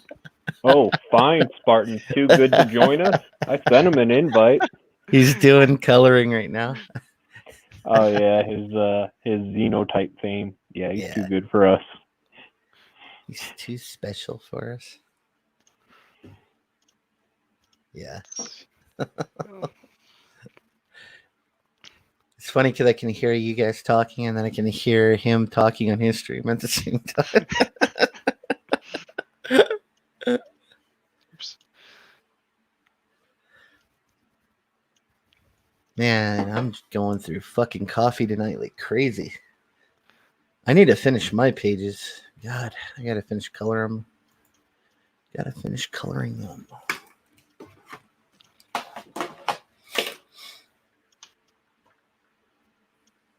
Trying to figure out how to do that shading that I saw you working on a while back, where you were making that mask layer and. Put your screen up. I can show you how to do that. I got the idea of it. My problem is that I don't know my basics well enough, so I keep on not getting my shading like actually right, my light sources right. Like I can make the mask layer. Like you did a good job walking everyone through that. I just can't shade stuff very well because I don't understand the Put basics. your shit up. Put Bust your it screen out. up, man. I can show you some stuff. This is educational. Everybody can learn. The whole one person. I can show you an easy way to kind of find the surface that you need to shade. Where the fuck is Yeah, my weed I'm working off a manga page, Oh, so are you? it's got a little bit of stuff already shaded. I'm just trying to work out how to get it because like I've got a few things that I've been trying to add shading on too. Well, I can actually. Let me pull up. I'll pull up Photoshop and I'll show you a couple of tricks. I'll share my screen in a second here. Let me pull up Photoshop. I know some tricks. I'm sure you do. So like I've got a couple different things that I've been kind of slowly working on with it, and like this one I'm kind of fiddling with. right now. Oh, okay. Yeah. I'm always neglecting you. I'm sorry. Okay. Well, it seems like your base colors might be a little too bright. A little too bright. Okay. So like I'm just picking something. I need to pick something a little bit darker in tone. Is what Yeah, you're you thinking? want Or to like go ahead and color pick that. I want to see where you're at on the color wheel. pretty far. So help if I'm on the right layer. There we go. Yeah. Did you Okay. draw this? And No, so- no, no. I can't draw very well, so I just went. Manga's easy to get pre-made Yeah. pages. It's easy to go pirate that stuff, so that's why I grabbed it for practice. So when you're picking color, what kind of which are you watching? My ambient occlusion video, or which one was? What kind of style are you going for? I'm honestly just kind of messing around with it right now. I'm kind of got a little bit of a blend of kind of how you and Scotsman have been doing. I've been watching your guys' tutorials and watching you guys stream and kind of picking up a few things here and there from osmosis, but it's Yeah. Let me show you how. Let me get a page up real quick here, and then I'll show you how I would desktop. Uh-oh. DMs popping up on it your doesn't screen. matter. It's a Blue Dolphin. group chat. Hey, I went in a war campaign earlier today. Them guys they're pretty fun over there.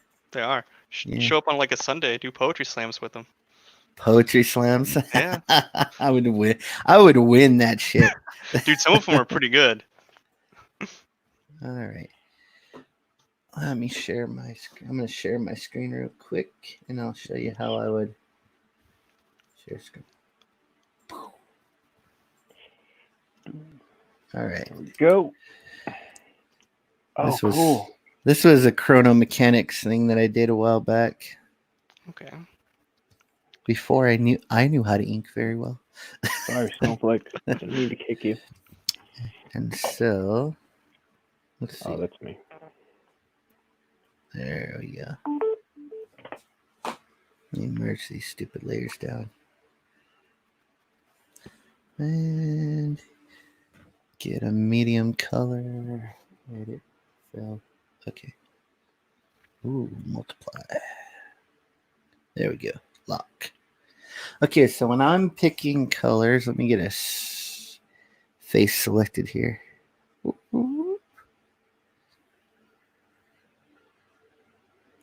So you want to go for like your medium tone. Okay. So let me just throw a color in here just so I get this something in there. That's just a placeholder. All right. So when I'm picking a color,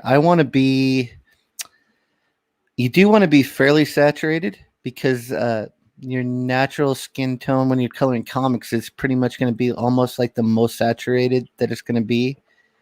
So something along here, like you're way up here. You see on the Okay. you're way up in here. You want to be down here somewhere in this area, almost Okay. towards like the middle, and that's like your middle range color. So you want to start out somewhere there, and then that's your middle. So from there you can go lighter and darker. Right. So I'm too pretty much lopsided. There's nowhere really to go in one of the directions. I can go Yeah, darker, you but I almost can't much got go lighter. Lighter is white almost. Yeah. And so I go by what they call the Fortean curve, and they call it that because it was like he's a famous concept artist. So the Fortean curve is, so if I want to go lighter, you got to think about what color your light source is. Most of the time it's going to be yellow or blue because you have fluorescent lighting inside that sometimes tips towards blue, and then outside you're usually going to tip towards like a yellow. So so say that my light source is yellow. Oh, how you doing, Midnight Rider? Glad you came in. So a yellow light on so you got a warm light on a warm surface. So you would pick your color, and the Fortean curve says that you're going to get the tone is going to get lighter, but also it's going to get less saturated. So you see how I'm down here and I'm going up in a curve. So I'm not going to the edge. I'm going to go over this way a little bit, up in here. Okay. And so you're making that curve. So also, not only do you go less saturated and the tone goes down, but also over here on the side, your light source is going to shift more towards the yellow just a little bit because you're compensating for the yellow light. Okay. So see how, so I not only did I move my tone up in a curve and then not right at the edge, but over a little bit, but I also rolled my color up towards the yellow. Every time you change tone, you also want to change saturation and color. You want to change everything. And so, and then I would just go ahead and test out my color here, which let me just roll it like right there. And so that would be my kind of my lightest tone. That's where the light's going to hit in here. Okay. So you want to go the other way for your shadow. So you want to go same thing there. You want to go less saturated. The most saturated thing right now should be your base color. You know what the tone of the skin is, or whatever you're coloring. So then I would go down and over. The rule with your darkest color is this: do you have hue, saturation, and brightness up? Yeah. You don't want to go below like 40, you know, because the colors will start printing muddy if you're a colorist and you go, this is the brightness. You don't want to go down to like 40. You're getting too much black in that color. Okay. So you kind of want to stay like, pretend there's like a line right here that cuts off the bottom of that triangle. You don't want to be down in there really ever. When you're coloring comics anyway, when you're doing concept art, it's different. So you see how that rolls down at that angle when I click back and forth between my light and my base color? Yeah. So now I want that. And also look at my wheel. It goes up towards the yellow. So that's what you want to go up towards your light color. And then we want to go the opposite way with your dark. So you want to go down to your darkest color. And then you want to shift down towards the blues a little bit. Okay. So that would be your shadow color. So now if I click between all three, you see how it makes that curve? Yeah. That's the 40 in curve. That's what you always want to have. And those curves will look different depending on the color, the light. You know, they'll go this way, or it might start low and just go real sharp. Different materials will have different curves. So if you want to learn how to paint something, like get a picture of it and then go between the light, the middle, the light, and the dark color and just see how that curve goes.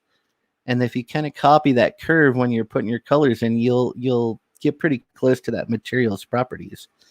And also you're, you know, shifting your shadow colors and your light colors towards warm and cool. Yeah, that's going to give you the different, you know, that's how you pick colors anyway. That's how I learned how to do it. Okay.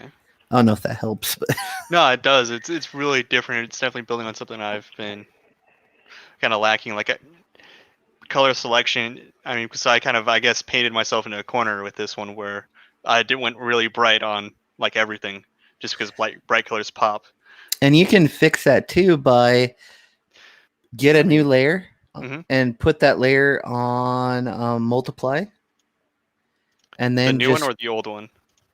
The brand new layer you get, put it on a multiply. Okay. And then just fill that with like a cool color, like a blue or something. And it's gonna make your whole thing dark for a second, but then turn down the opacity until you got it kind of will bring those colors, you know, all down to a certain range, and that'll give you a little bit of room to work with. Okay. Yeah. Because also too, on something like this, what I would do is after I do all my base colors, I would throw a multiply layer or a color layer and put a solid color over it, and then bring that down, because that's how you're going to get some color harmony too. Because when you do that, all the colors on your whole page will have a little bit of that blue in them. So it's just like mixing color and traditional. Like when I do watercolors, I mix all my colors from only the primaries, and that way all the colors have all the colors in them. You know what I mean? It gives a little bit of harmony because you're using all the colors in every pigment. So, yeah. Anyway, that's how I would do it. That's helpful. And then when you're trying to figure out like your shading, what you can do a lot of times, and I know Spartan Scotsman does this, if I'm having a hard time figuring out where I want to put the shading on something, what I'll do is I'll get another layer above it, and it'll just be a normal layer, and then I'll get like maybe like a red or something. Ooh. And then I will figure out what the edges of this thing look like. Where are the planes at? See, so I know I got a side plane here, top plane here, okay? And then where's my light coming from? If my light's coming from this direction, I know that this part right here is probably not going to get any light because it's in shadow. And then this is curved. So as I go at the top, I'm sorry. at the top, I'm not going to get as much light, but as it gets down towards the tip, out here past the face, then I'm going to get light right on that plane right there on the edge of the nose. And then this plane is facing away from my light source, so I won't get any light there. So now I kind of know that the only place I'm really going to get any light hitting is on the tip of that nose, and then it's going to slowly gradient up into the dark as it goes up towards the eyeballs. See what I mean? So you just kind of break it down into planes, like squares. Like this is facing down, this is facing up. Like this plane's facing up, this plane's facing down, this plane's facing up, this plane is facing away. And so only the planes facing like pretty much the direction that light's going are the only ones that are going to get any of that lighter color on them. Okay. Yes, and then you can just erase, or you can like knock that layer down, and then you can just go underneath of it and then put in your light, just in the area you want, and then get rid of that layer. And then you can, that's an easy way to kind of find where you want to put the lighter colors and the darker colors. Okay. Yeah. So, yeah. Yeah, man. That's how I do it. Anyone can do this shit, man. It's all about hard work. I actually learned, I paid like a lot of money to learn from a guy that does online courses, and he used to work for Pixar, so he taught me all kinds of stuff. Yeah. Cool. Definitely sounds like you know your stuff though, so I forget a lot though. You same thing like with anatomy. Like I studied anatomy for a full year. Like it's every muscle in the body, but then it's like you forget it. So now I'm just like I just need to remember enough. I'm doing comic art. I'm not trying to do. I just need enough to get the image down and just sell it. And then if there's a crucial area, then I'll look up reference just for that one spot or whatever. So it's like getting all the information in your head, and then as you need it, you may have to go back and do a little bit of a refresher or something. Because it's too much to always remember. It's art anyways. Well, that's where I am now. I can draw like perfectly smooth, like super detailed illustrations, but I kind of like the way that I don't have as much control when I use the traditional tools. And then when I make a mistake, it's like, it adds character. And then I just leave a lot of that too. I don't always I don't want to fix everything perfect. I want to have some character in there. Because if you look at a lot of ink drawings and stuff, a lot of the what makes you like that drawing is probably stuff that the artist didn't like. He probably, got out of the lines a little bit or got an extra ink spot somewhere that he didn't want it, but it actually adds to the image. It's almost like they're kind of like style or personal personal. Yeah, because you're going to have little quirks that just you do, and no one else can copy that. That's just you. So I love art, man. I'm serious. I cannot sit down and watch a sporting event, but I can sit there for, 15 hours and watch an artist just like colors a nose. And I'll be like fascinated. I'll be like, whoa. Yeah, or get obsessed with production of things. Like how somebody made somebody, their thought process and shit like that.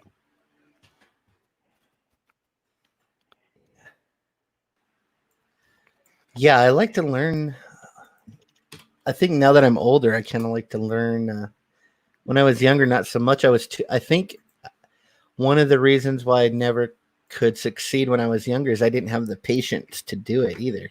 Like I've slowed down as I've gotten older a little bit, and I'm able to control myself enough to like sit there and learn something all the way through. Yeah. I was always a kid way behind everybody.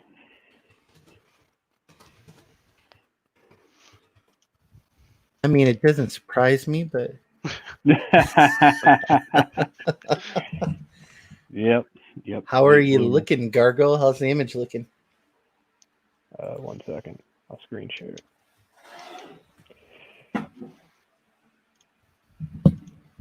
Try to make sure we weren't missing any comments. We only have one person who came in so far. You're a young stream, Gargoyle. Very young stream, late bloomer. The thing was like when I saw ink spots throughout the tweet, I didn't even realize who it was until I went and hovered over. I'm like, oh, it's El Gargoyle, because your Twitter name is so different. I was like, who the hell is that? That's yeah. That's gonna be a little battle for you. Well, I have my Twitter name is My Evil Robot, but I've had that for so many years now, like over 10 years, because that used to be my webcomic name. So that's when I got on Twitter. Narwhal Plaster Harris. Yeah. But at least like ink spots, like you put ink spots and you put your Twitter handle there. I've never seen El Gargoyle refer to anything but El Gargoyle. Yeah. Yeah. That's my ex-porn. That's my old porn name. Sometimes he'll come into your I chat thought I under could some change the other name. name. He'll be like, Yeah. fat old lady or something, like, okay, this I already know it's Gargoyle before I let him in, so I just yeah, it's sucks. looking good, dude. Yeah. Thank you. I mean, especially for like a first, you're just starting out, so but you'll get a feel for it, the line work and stuff. So yeah, I had done those pages that I did at digital, and they just came out too slick. I want something. I don't know. I want to learn to be like a really good inker, like some of the old timey guys, like Franklin Booth, Bernie Wrightson. So I want to do that type of artwork. That stuff is that's my thing right there. If I'm gonna do it, that's what I'm gonna do. I just want to tantalize people's erections. As long as I do that, I know I'm on the right path. You just want to draw somebody with their balls out. Your motives are not pure, Gargoyle.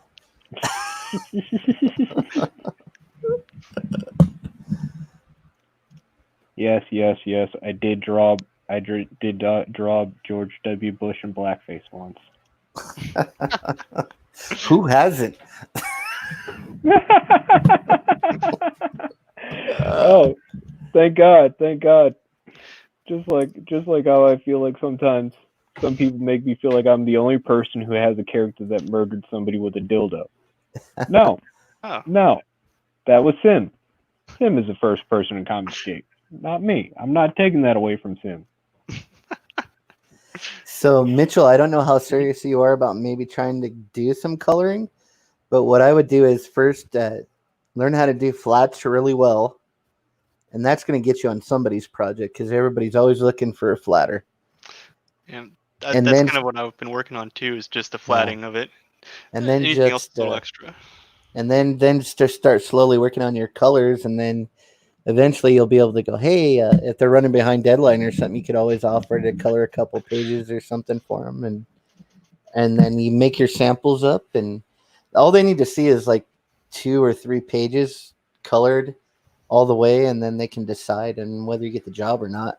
I think I only showed Cecil 1 page, so I didn't have any samples really, except for what I did for Cyberfrog, and I didn't think I was allowed to show that, so I didn't show anybody for the longest time. I did a bunch of pages, but I couldn't show anybody anything because all the projects hadn't been released yet, so I couldn't show any samples. So I was like, I'm a comic book colorist, guys. I can't show you, but I am. New plan. Find some up and coming, artist or colorist. Yeah. Pay them to do a bunch of amazing artwork, but keep it completely confidential forever. So just have them wrapped up for years doing this amazing book, and just never wait and drag your feet. So I can't show you, but I'm really good at this. I swear. I'm telling you. I know, that's a problem. Even when I was proposing for help with the Templar the first time, I'm like, I swear, it's a good enough story. I have it. It's all in my head. What is that little piece he drew up by his head? Oh, this is his mustache. Up by his hat. No, by the little goggles. Oh, that's a freak accident. Just use your eraser. There you go. I'm like, what is that? Like glasses? I had this little rag over it, so you probably didn't see it. He's got whiskers. I'm messing up on the Cecil. Cecil would not be proud. No, it's going good, man. Yeah. Oops. And with that stabilization on there, you can go slower and just get your lines right. And then as you get a stabler hand, you just turn the stabilization down, and then you can kind of get a better, more natural line eventually with just when you have your control down more. Yep, you did it again. You motherfucker! That looks like a Windows ink error. Probably is.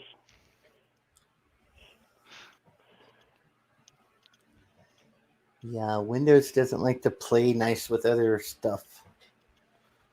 With Photoshop, with Wacom, with anything. Yeah. A friend of mine works in IT, and Windows and Dell are having a little lover squirrel. So they're not working together particularly well, so he spent all day dealing with Dell equipment not wanting to talk to Windows for companies because they want to hold each other out for more money and less money. So is Bill Gates still involved with? Did he tell you any secrets about that? Oh no. Yeah, I don't have that guy on my call list. I got a few other guys. I don't think he's too involved anymore. I think he's kind of just doing his own little Gates Foundation stuff. Yeah, looks like you have all kinds of little error lines on there. Zoom out. Yeah, zoom out. Look it all over. All over your cigarette. Use your little eraser trick. Hopefully it'll get rid of them without screwing up everything else. Oh, there we go. My butthole. Guess that rag isn't working too well. It's not. I thought I was being a genius and an innovator, but I'm not. Yeah, you definitely need to be able to rest your hand on there because that's your, like I said, that's your fulcrum to get the nice straight and curved lines. I lost that one. Yeah, you can just. Well, it's a terrible middle finger, anyways. He has a pimple on there. Hey, it could be a herpes. Yeah, it is Cecil. He's always fingering something. He is selling twerking Yoda dolls back there with a werewolf cat, John Malin. So, if you want to show my screen, this is what I want to. Yes, sir. Hang on. I want to get somewhere close to this, man. Look, that's Franklin Booth, man. Holy shit, dude! All these are lines. There's no solid blacks in this, or it's all hatches, and he hatches. This guy's story is he used to see images in magazines and stuff back in the 1900s, And he thought that the woodcut, because they carved the wood plates and then they stamped, in the books and stuff. He thought that someone actually drew that. No, that was like a master craftsman. So he learned how to draw like the woodcutters carved. And it took him years, but he can get all the different values just by groupings of lines and make it look like it's actually colored in black and white. There's Holy Bernie shit. Wrightston. That's Bernie Wrightston. Yeah. He's my other influence.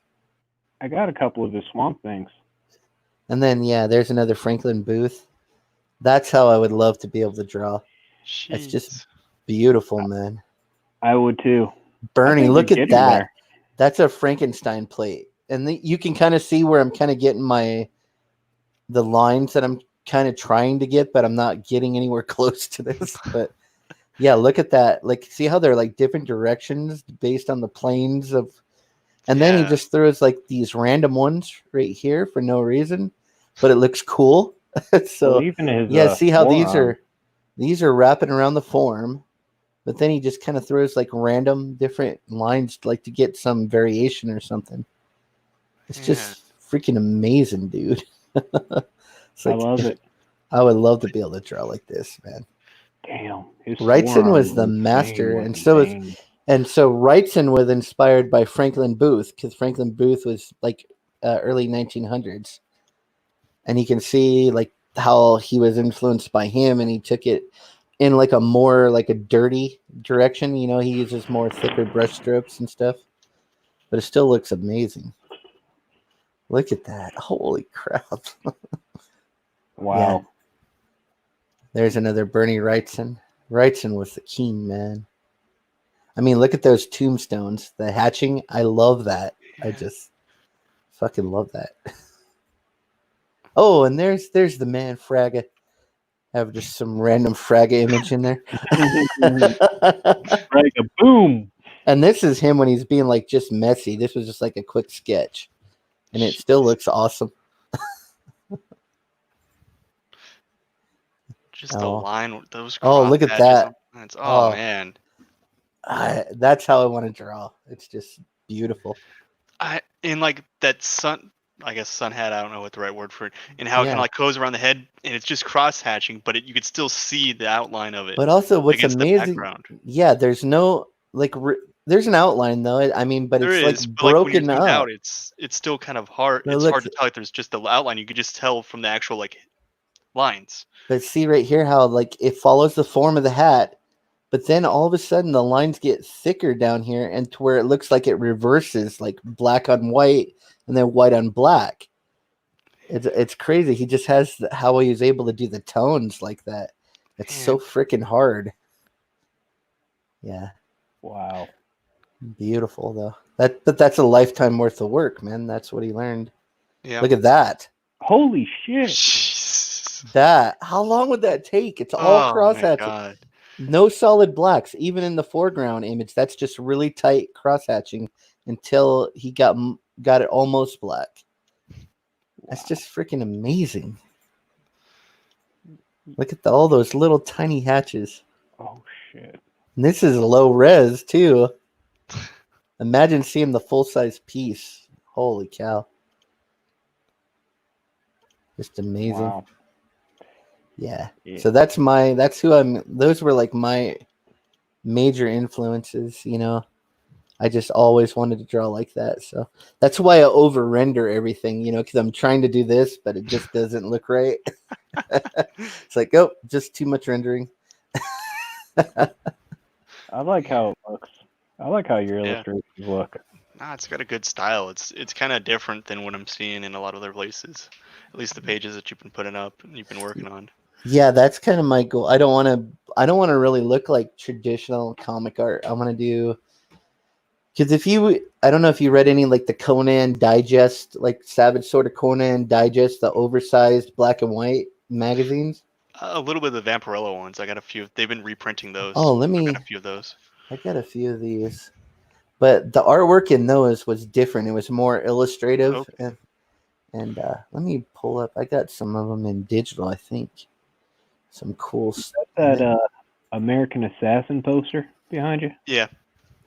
That's awesome. Yes, Let's it's see even if I can- signed. Oh, no shit. Yep. Okay, cool. A little bit of bragging. A little bit of bragging. I ain't shy, motherfucker. I'm Mitchell, bitches. Yeah. They call me Mitchell, motherfucker. Excuse me. There is no excuse for that behavior. Yeah. Gotta be ashamed of yourself. It's a cool show off right now, and I don't want to butt hurt other CGers showing off my guns. Showing off your guns. Just show 'em your dick. This is what a That's- porno dick looks That's like. already for on my sex tapes. They can already look that shit up. Someone's gonna find that shit, man. You keep bringing it up. Someone's gonna find it. I keep bringing it up so people don't look for it. I'm like, go ahead, find it. I even Alright. offered it up that one stream, and nobody wants to see it. Nobody even came to the stream. All right, so share my screen. These are the old Savage sort of Conan books, and they were all black and white. This is Barry Windsor Smith's, but like his early stuff when he wasn't that great, but it still looks cool in black and white. Yeah. But I just this is kind of like this. I want a book like this that's more. It's just different than regular comic art. It's more a little bit more illustrative and it's Yeah. oversized. It's like digest size. So yeah, they still did a lot of damn panels though. Like way too many panels. Let's see. Go to lots of advertisements. But yeah, see, look, it's like a lot of cross hatching and stuff. Just cool stuff, man. Yeah. And then Yeah, you go and you look at something like Marvel puts out nowadays, and you compare it to this, and like, how in the hell did we get to some of this stuff? Well, there's a few CG artists where I've seen their stuff, and it reminds me of this a lot. And I'm glad that everyone's kind of going back. You know, everyone's trying to improve and kind of go back in time a little bit where things were cool, man. So Yeah. and I Well- just like to look at this and see like how did they like how they rendered the legs, you know, the shading on the legs and stuff. So, you know, how did they make their strokes, and you can learn a lot from looking at this old stuff. They did use a lot more solid blacks and stuff though. But I love this old school feathering, you know. They weren't so worried about the thick to thins and like getting it perfect. I mean, it's there, but it's like a little bit sloppy, you know. It's not like perfect. And I don't know even if they would have got it perfect if it would have printed because it was all on newsprint back then. Right. Yeah, look at that. That's cool. Love that shit.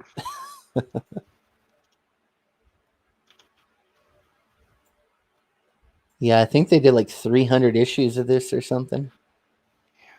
I've only got 4 or 5 that I found in my city, and then the rest I just got them on digital. But the scans, when you buy the digital copies, the scans are just not that great though, you know, because they just copied them right off the original books. They didn't copy them off the original art or anything. Makes sense. I've seen a few people trying to sell like scans of different like old books on eBay. Yeah. It's like you get a CD full of them. Look at that, must have the pages like, and they went on a monthly schedule. Just I can't even imagine a page like that would have took at least 2 days to draw and ink. At least 2 days, probably maybe 3. And they stayed on a monthly schedule somehow. And I wonder how far ahead they worked. They must have like had to be a few issues ahead. Yeah. But they also a lot of these magazines had multiple artists in them too. Like one artist would do like a 15 page, and one artist would do like a 20 page. Because I think they were like 100 pages or something. Every book's like 93 pages. There's some more early Barry Windsor Smith work. He didn't really know how to draw faces yet, did he? Or muscles. Look at that arm. He didn't really, but it's still like dynamic. I mean, you got the Yeah. guy hanging there, and like look at that hand. That's not a great hand. But still, it's like a dynamic storytelling. That's what I mean. If you can tell the story, Yeah. And his Conan stuff, this stuff that's really, I look at it, I don't think is as good as what he did later in life. Like I liked he did a run on Malibu Comics, a Rune, and I thought that was like some of his best work. And then Weapon X was probably his best ever work when he did the Wolverine story. But this is like some of his most beloved stuff that he ever did was his Conan stuff.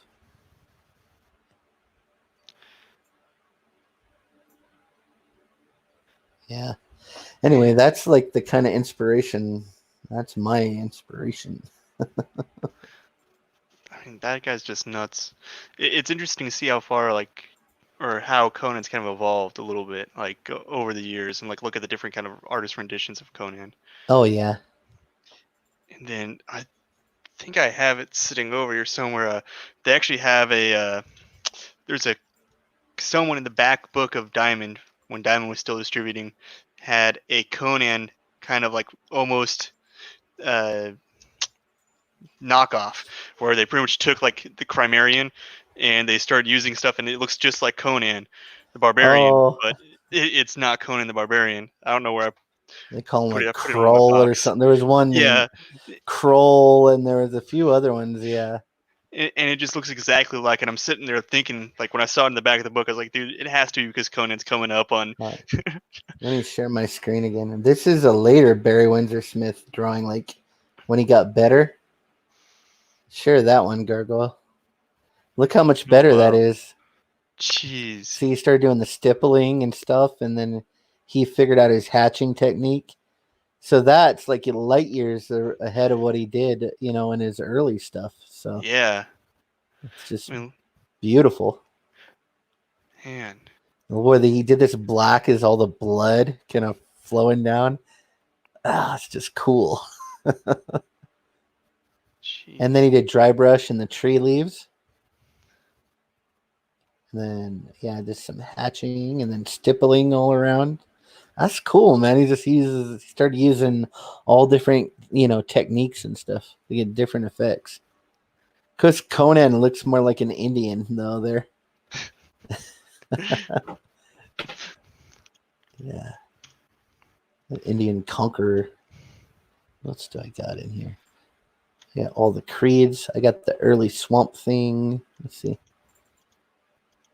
This is still Bernie Wrightson, but this is before this is like pre-Frankenstein, before he got really good. He was learning. You can see early indications of what he was gonna, in the background and stuff, what he was gonna end up being, and the way he draws faces, and yeah. He was still a top tier artist for back then. I mean, I don't think people really took the time on art back then they, because you look at a lot of those early books and it seemed like they threw anybody that could draw on a lot of them.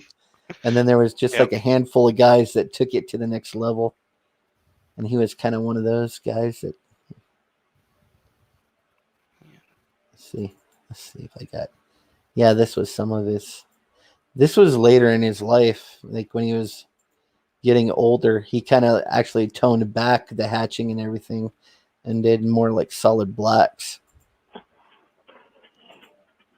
This was a different Frankenstein book that he did. I mean, still amazing work, though. Yeah. I got that book. Do you have this book? Yeah, Goon. It's by Steve Niles. Or not Goon, it's something, but it's Frankenstein, yeah. It's called kind of like Hellboy.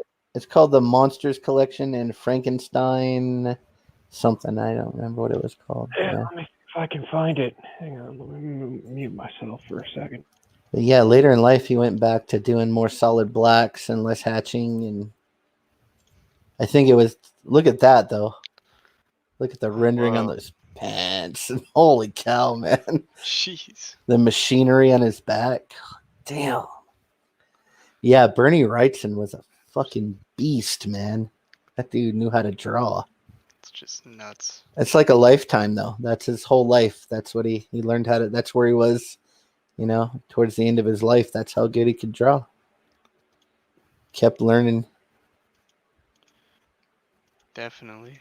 And he did a lot of this is like a lot of brush inking. Like that's all brush. That's hard. It's crazy to watch someone do brush inking. Like if you watch like RT Bear or something do something, it's just kind of nuts. Yeah, because there's no tactile feel. I mean, it's only like you have to watch with your eyes, and that's the only way to judge your line thickness. You can't feel it on the paper at all. So, yeah. Like with a pen, you can feel it. You have some pressure, feedback, and everything. But no, not with brush, man. That's all by eye. And then just like the motion that you have to do and have to know. Yeah, Wrightson was a beast, man. That dude could draw his ass off. But yeah, that's my art influences, man. Them guys were. And right now, Kyle Hotz is like doing that same kind of thing. I don't know if you know. He used to be a police sketch artist. I love his work in Criminal Masquerade. Kyle Hotz. Yeah, let me find his Ghost Rider 2099 cover. Because I think that's like some of the most awesome fucking thing that he did. Here it is. This guy right here. Oh, man. Right here. Look at that. Jeez. He's doing like the best work of his entire life right now. He's just fucking amazing. Look at that. That's like the best thing that anyone drew in 2020 or 2019. It's so fucking cool. Look at all that machinery and it was just like buried in a bunch of Marvel stuff. Like nobody saw this. I mean, and I hear that he has a whole book drawn in this style, and he can't get Image or Marvel or DC to pick it up. That's just nuts. It's like, come to fucking Comicsgate, dude. You will be a millionaire. You will be a millionaire. Just come here. Dude. Go back to like the old stuff, like the good stuff. That's what people want. Like we keep on looking back at some of the stuff. Even I know a lot of people look farther back than what I look at because I'm still fairly young for a lot of the kind of creators here. But even growing up, like I used to go back and hunt through issues, and like the '90s stuff was like my dad's comics almost. So it's yeah, that was it. I love Kyle Hotz, man. He is killing it. Yeah, you should follow him on Twitter. He just posts so much awesome artwork. Man, just imagine trying to color that. Well, there's a colored version. The colored version looks fucking good. Look, there's a colored version. Yeah, but the look detail. at that. Yeah, I like the black and white version better. Yeah, I think the black and white one's definitely better, but the colors is definitely impressive too. Like just the amount of time and effort that you'd have to go through, and not only for all that, but he took it like how he added the red over the outlines to kind of give it, push it back in space. Yeah, he did a good job. It's just this kind of artwork almost always just looks better in black and white. Yeah, I agree. It's so impressive. Yeah, I mean, you can see the skill behind the artist and everything, and it just feels like it was drawn. Oh, there. Yep, he has that. Let's get out of here. Criminal Masquerade from. Yeah, he has that book. Yeah, there it is. But this is my favorite because this is what I'd never seen anybody kill a vampire the way he did. He drinks a gallon of holy water and fucking pisses on him.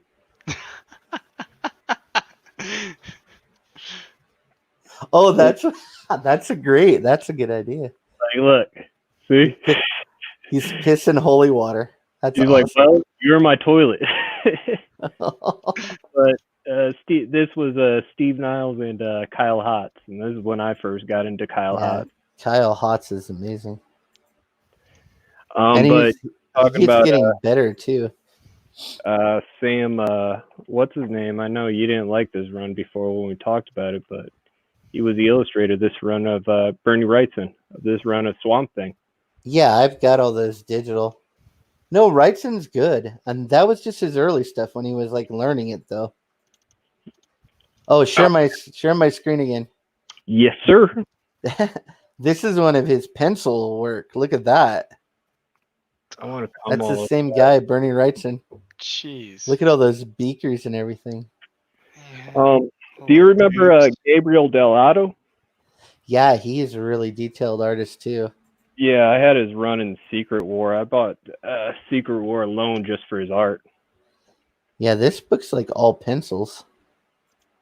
Ah, shit, you can't see it from that light. Damn shame. Yeah, Well, that pencil's amazing. yeah, look at that cemetery scene. Holy crap. Shit. You just don't see stuff like this anymore, man. That's like, no one does this. Yeah, very rare. I think we only got like pretty much Rob Willis. Yeah, I don't think he's even quite to this. I mean, he has to increase his drawing skills just, a little bit more to get to this level. But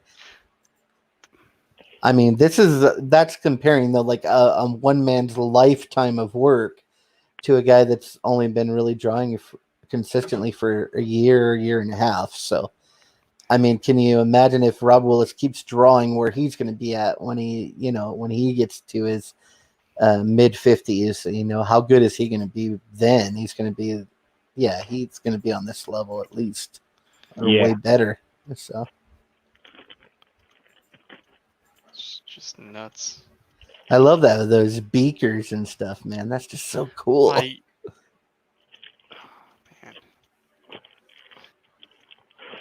I don't even know how you do that. That'd just be so much work.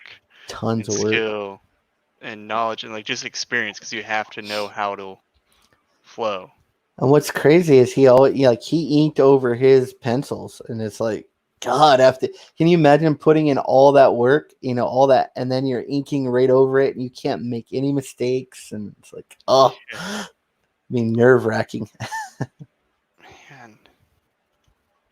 Man, make one critical mistake and have to redraw that a whole page. I wonder how many times that's happened to him. It has to be a ton.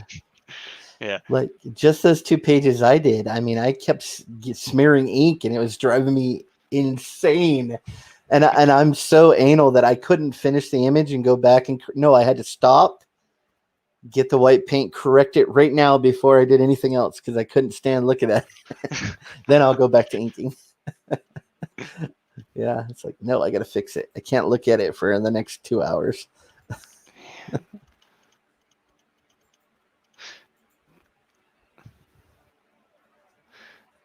Like it just, I wonder, like, if he ever saved any of those, like, fuck up ones, like pages that he fucked up, and like, because at some point those are going to be worth something to somebody. He did. You can get what they call they have the Bernie Wrightson, at least on his Swamp Thing.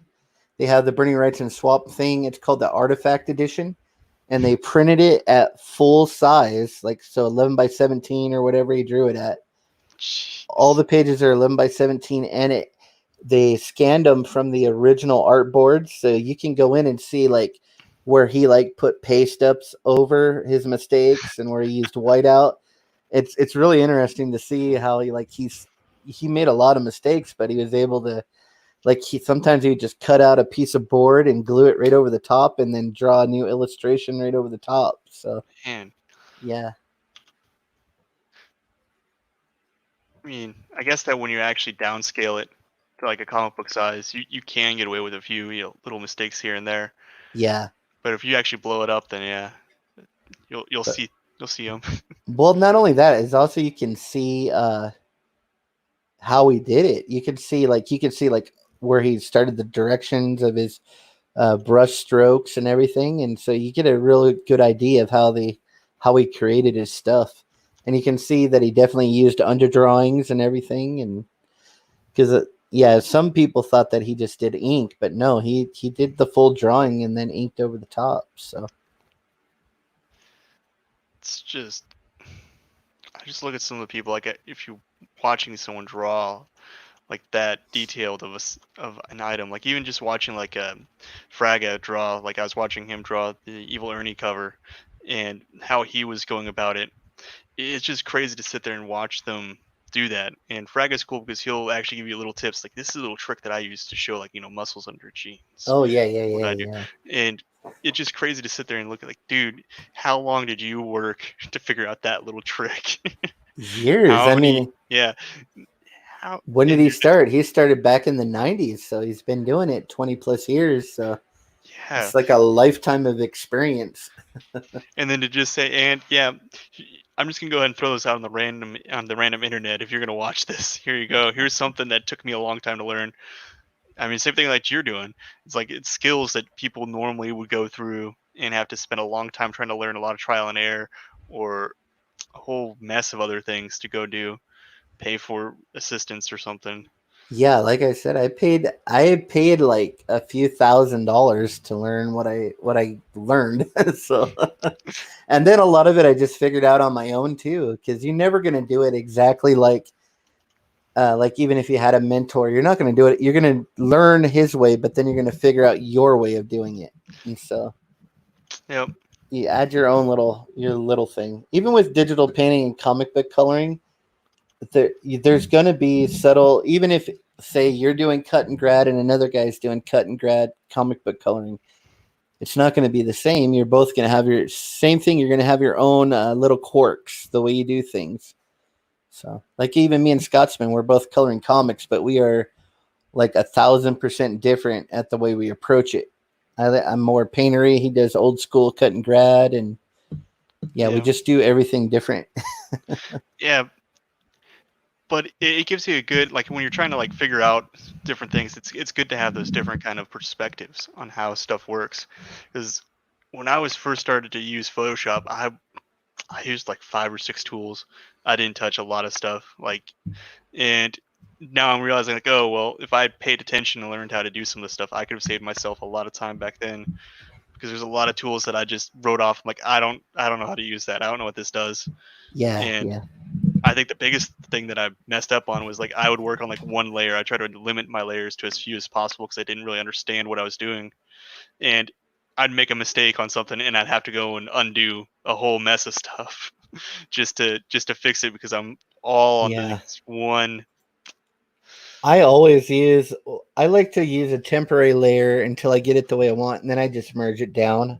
I try not to have like a shit ton of layers all the time, but I like to have just if I'm adding, a next color or whatever, I'll have a temporary layer and then I'll merge it down to the layer below.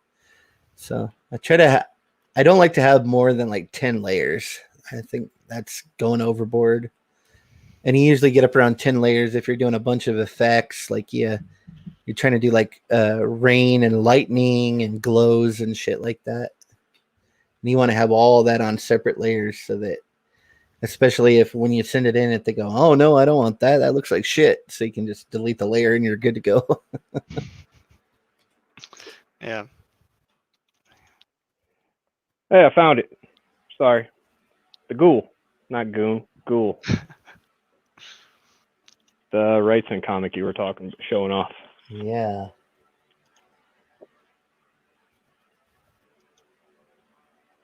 Is it? Oh, it's in color then there, huh? Yeah. Wow. Oh, next time with a better camera, I'll show you. Yeah. Bernie was the beast, man. He could draw his ass off. Dude, I didn't realize when I first got this comic this was Wrightson. I only got it because of for Steve Niles. Yeah. Damn, and I could have got an original line work comic then. God, I was stupid drunk. Fuck. Yeah, Wrightson always looks better in black and white. I don't think I've seen a lot of his stuff in color that I like that much. It just takes away from his all the skill in his ink work. He even said he hated colors on his work too. He refused it. That's why he Yeah. works so hard on his interior work to try to give him an excuse not to color it.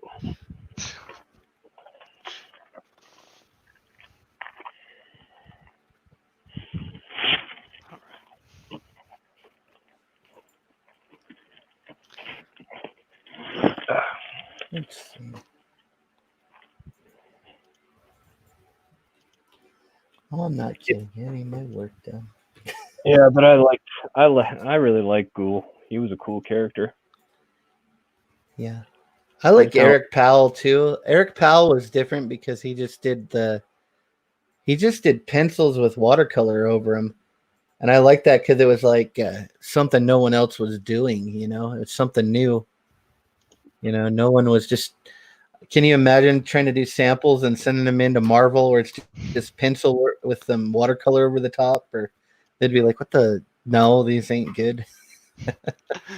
Powell. Did he do that run where Batman went to England? Maybe, I'm not sure. He did he did some stuff before he came up with the Goon, but the Goon was like, yeah, that's where he did his best work. Yeah, I remember when they were trying to make a movie of the Goon. Yeah, I don't know. He just stopped doing the comic for no reason. I don't know why. He did that Hillbilly one. That was cool, but he should have kept doing the Goon. The Goon is a great character. I remember when he did the Goon, and the book was called Satan's Sodomy Baby, and then they wouldn't let him put the book out, and so he sold it like as a censored cover. And then he had, if you could get the uncensored version of it, you know, if you did, I forget what you had to do, but you could buy the uncensored version if you wanted. I think it was bagged or something. Oh Lord. Man.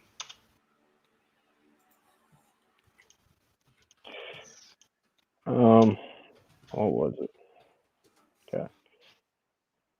Well, what was it? A long time ago, they had this short for a CG movie for the Goon. That was supposed to be produced by Guillermo del Toro, but never happened. Yeah, this was the cover for it right here. Satan's Sodomy Baby. Share screen. There it is. Okay, there we go. I can't make it bigger, but yeah, there it is up in the corner. It's all covered in crap. And that's probably why the CG movie was canceled. But I mean, there's this. His artwork is amazing. Look at that hillbilly cover he did. Oh, I love it. Looks like a Rob Zombie, a giant meat cleaver. That bear is fucking awesome in the back. Yeah. The muzzle, like the teeth. Oh man. Yeah. You know, Yeah, the Goon was so unique, man. I mean, no one does. Look at that back hole. Poor back hole. That looks like me after a bad fucking burrito. But yeah, he just did pencils and he put watercolor right over the top, man. That's what he did. Man. It was amazing. Beautiful stuff, man. It's unique. He didn't even do a lot of shading. He just like he let the actually he may have just did like dry brush ink underneath and just let that be the shading, and then just did some watercolor on top. So yeah. Yeah, that's a pretty funny. Like, here's this.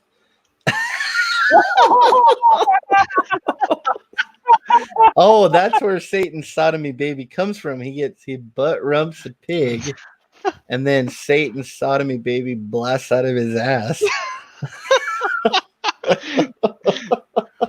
I thought that someone was taking his back hole there. There's a hand on his shoulder.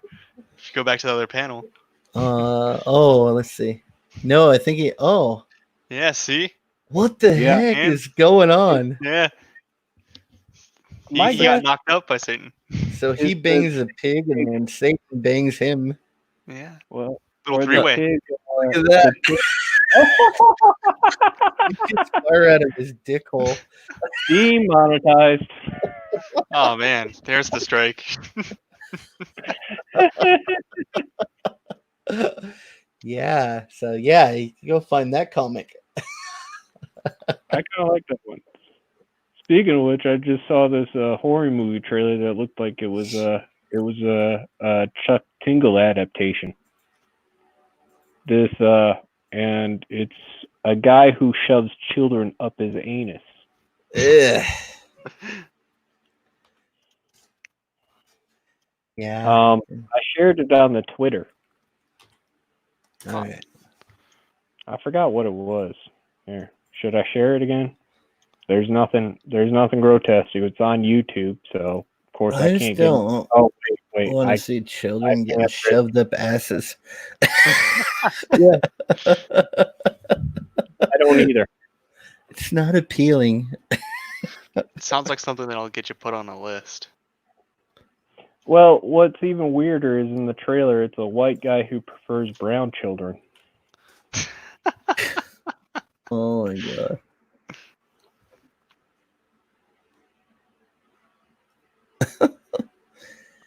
Yeah, I'm watching a lot of these professional comic book artists. They're like trying to do YouTube and they're getting like 11 views. Like this guy's a professional comic book inker, creator, worked for Image, Marvel. He just put up he has 11 views and it's been up for a full day. Holy crap. It's so Man, sad, dude. It's so sad. Well, even the that's what guy. happens. Like I used to buy a lot of comics, and I don't know half the people that work on the comics that I own, just because I grew 'em buying. Like I bought them growing up, so I was just like, oh, dude, I like the Punisher. You could put anybody on the Punisher, I'd buy it. You could put anybody on a lot of comics. I just buy it because it's a superhero. Yeah. You can't For just me, go to. my favorite characters were the Punisher, Wolverine, Ghost Rider, and then my favorite bad guy was Omega Red. Ooh, Omega Red was just such a cool character design. Man, I love that. Well, they put everybody in space, made one of them bisexual, put one of them together in protecting the Thanos baby, and the other one is probably not going to be culturally appropriate pretty soon.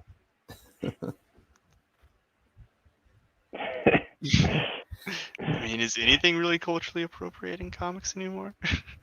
We have to change everyone. We have to make everybody, some sort of minority. You can't, if you're part of the majority, you're part of the problem nowadays. Yep. You can't. But Tony Stark but can't be Iron Man anymore. Nope. It's got to be a black girl that Yeah, of course. that knows about the science. Even though she was like a ghetto kid, And probably. just wants to troll your teacher by pretty much walking her into some sort of stupid comment. How about the girl that hacks Oa for the Green Lantern? I mean, come on, really? I haven't Yeah. heard that one. I didn't know the Sounds- main central Green Lantern power battery was on the internet. I didn't know you could get to it that way. But then Just gotta again, when a back over the retarded mainframe, man. child can hack into the Predator computer, why not? Well, everything is on the internet. Yeah, internet gas. You got to watch out for the internet gas. Well, I mean, a noteworthy thing is to be, a Reddit moderator, Like we're all wasting time here on YouTube. You just should be a Reddit monitor. You get your own comic book superhero. And trust siblings that fuck each other. But probably not in it- the order you'd expect. Keep it in the family. Yeah. Yeah. He's the bottom. Yeah, definitely. They're like, he's your typical jock. Really? Your typical jock is a homosexual that dresses in pink? That's Has like the typical pink-dyed jock? hair. Typical jock? Pretty sure. I think a typical jock would be anybody in any of those after-school movies that's an actual jock with like the Letterman's jacket. Oh, yeah. They're all Yeah. Chads. Yeah. My name's Chad. I got a letter on my jacket. Jade the cheerleader. Yep.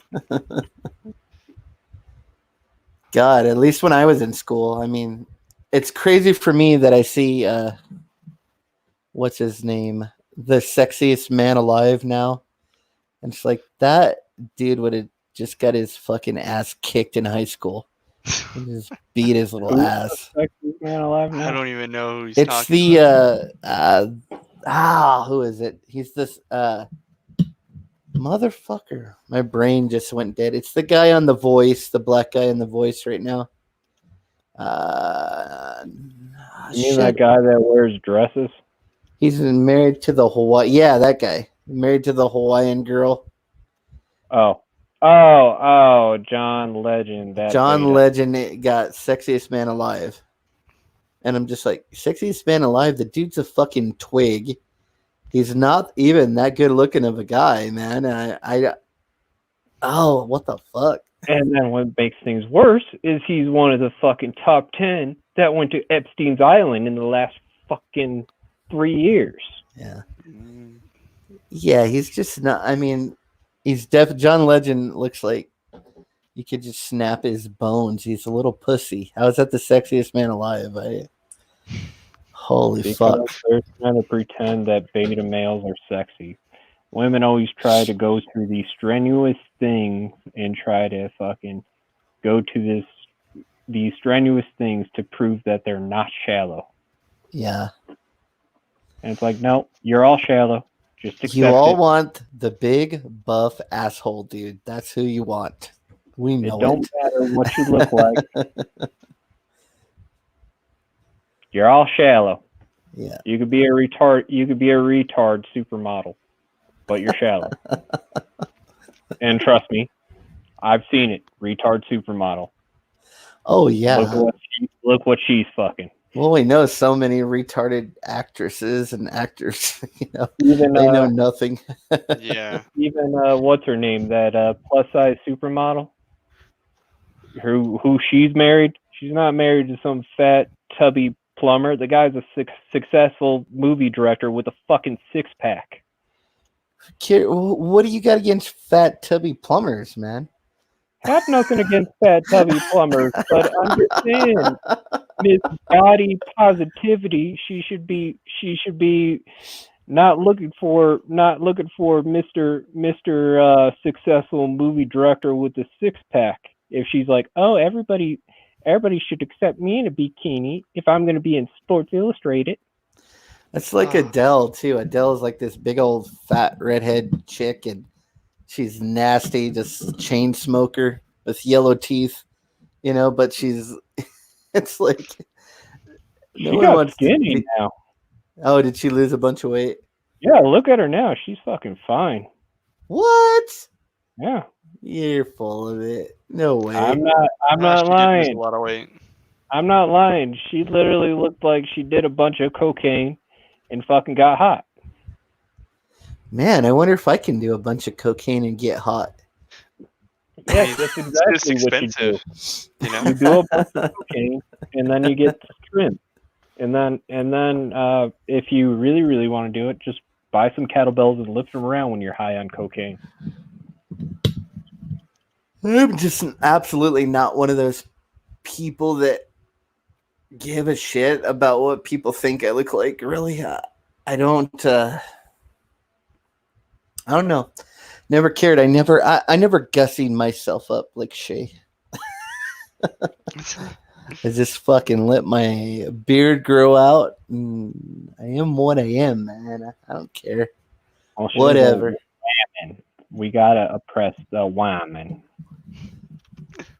Nah, not me, man. I'm never about that.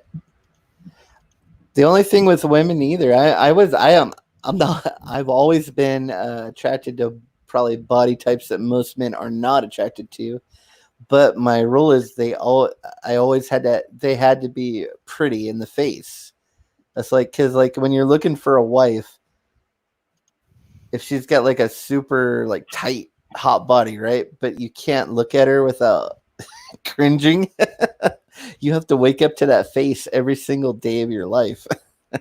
It's like, no, you gotta have a pretty face. That's why you get big titties and you just constantly suck the titties. Can't do it. I can't. I could never have dated a girl with an ugly face. Couldn't do it. Yeah. Nope. Don't care how hot the body was. The super ugly face. Ugh. Nope. That's why I'm always tripping on what like the new hot girl in Hollywood is, and then I look at it and I'm not, in my mind I'm like, yeah, she's like a 3 or a 4. It's not. She's not that hot. Well, Uma the thing Uma about Uma Thurman. That was one that I never got. the I thing think she's. about Hollywood is homosexuals are picking what's the hot because they're the ones that the whammons put in the fashion industry. I always thought that Uma Thurman was just ugly. Me too. Jamie Lee Curtis. I never found her that attractive either. Me too. Not in her face at all. Me too. God. For me, I think Nicole Kidman probably is very like one of the most beautiful women that there is. Who else? I'm trying to think. like Especially when Salma she had Hayek. red hair and she was dating Tom Cruise when she had that long red hair. She looked really good back then. Sofia Vergara. Dude, she never ever ages. She's like in her 60s or something. Yeah. That's insane. I think she's in her 50s now. Like late 50s though. Her fucking kids are adults now. Yeah. I spent like the last 5 minutes trying to figure out why my brush wasn't drawing. Only to remember that I'd selected something like the top corner with my lasso tool and then forgot I did and moved. I'm like, what the fuck? I'm moving all my layers around. Like, why the fuck is this not showing up? And then I like zoomed out, just like, what is going on? And, oh, lasso tool. Do you know about hiding your selections? No. You know, because you have the marching ants and they're kind of in the way sometimes when you're trying to color. Yes. So if you select something and then push Control H, it'll hide it. Huh. Yep. And then if you press Control H again, it'll reappear. It's still selected, but you don't have to look at the marching ants. Okay. That's good to know. Yep. You know who's pretty ripe, who's off the radar? Is Kim Guilfoyle. You know who that is? Oh yeah. Oh damn, she's damn fucking ripe. She's like 50. Dating Donald Trump Jr. right now. Yep. She a cougar. She cougared him. Yeah, she's also a very gorgeous, smart woman though. So. Yeah. Well, she was a former assistant district attorney in San Francisco and L.A., but she used to be married to Gavin Newsom, that fuckhead. Yeah, the was the governor of California or? Yep. Yeah. Current governor of California. Yeah. So she's a conservative, but she was married to a liberal. Mm-hmm. That's crazy. That would be hard, man. Well, they're divorced now, and what is it? Fucking, Donald Trump's fucking spending money on newsroom's kids. So think about that one. I don't know how he kept that so under the radar. I mean, his dad's the president, but he was able to somehow kind of keep his whole divorce and everything kind of out of the media. I don't know how he pulled that off. Because X, Y, and Z's out there. How can a divorce be like something some people are like, oh, that's typical of a Trump? Yes, yeah. I mean, because Trump's also doing such crazy stuff all the time too. Someone probably started to talk about that, and then Trump did something stupid himself. It's like he said, "What?" The time of Stormy Daniels, and everybody was just still like, "So what? Donald Trump fucking porn star? Water's wet. Did you know that?" It's like, yeah, that's what he does. Yeah, that sounds like something a rich old guy would want to do. Yeah. A platinum blonde woman with big tits? Oh, that's totally Donald Trump's type. Yeah. Every type is his type. Shit. Dude, I thought, okay, when he was up for election and then they had that tape, and I know the liberal thought that too. They're like, if we release this tape, it's over for him. And they were just saving it till the end, and then nobody cared. I was like, no, don't even care. But I the thought it gravity was over. When that came out, I'm like, yep, he's done. Nope. Didn't do nothing I to mean, him. I guess they tried to make that their trump card. It didn't really work. No, I Well, think that's they got him this time though. I I don't don't think think so. you know you No. think he'll get reelected? Yeah. yes. Yeah, without a doubt. Dude, Really? Democrats have done so much horrible PR over the last few Here's years. Like, You here's don't why. think the Uh, coronavirus did him in because the no. economy because sucked. No, that's not his because fault. yeah. That was And a liberal's fault from the yeah, beginning. You can't put that on him. yeah. I can tell you what, where I'm at, quarantine is like over, man. Right. There But was so many fucking people out today. I mean, everybody was in my fucking way. I was We like, never I wish you, really had quarantine here. dude. I loved quarantine. I want it back. man. Oh, it's gonna come I'm back. yeah, it Don't will.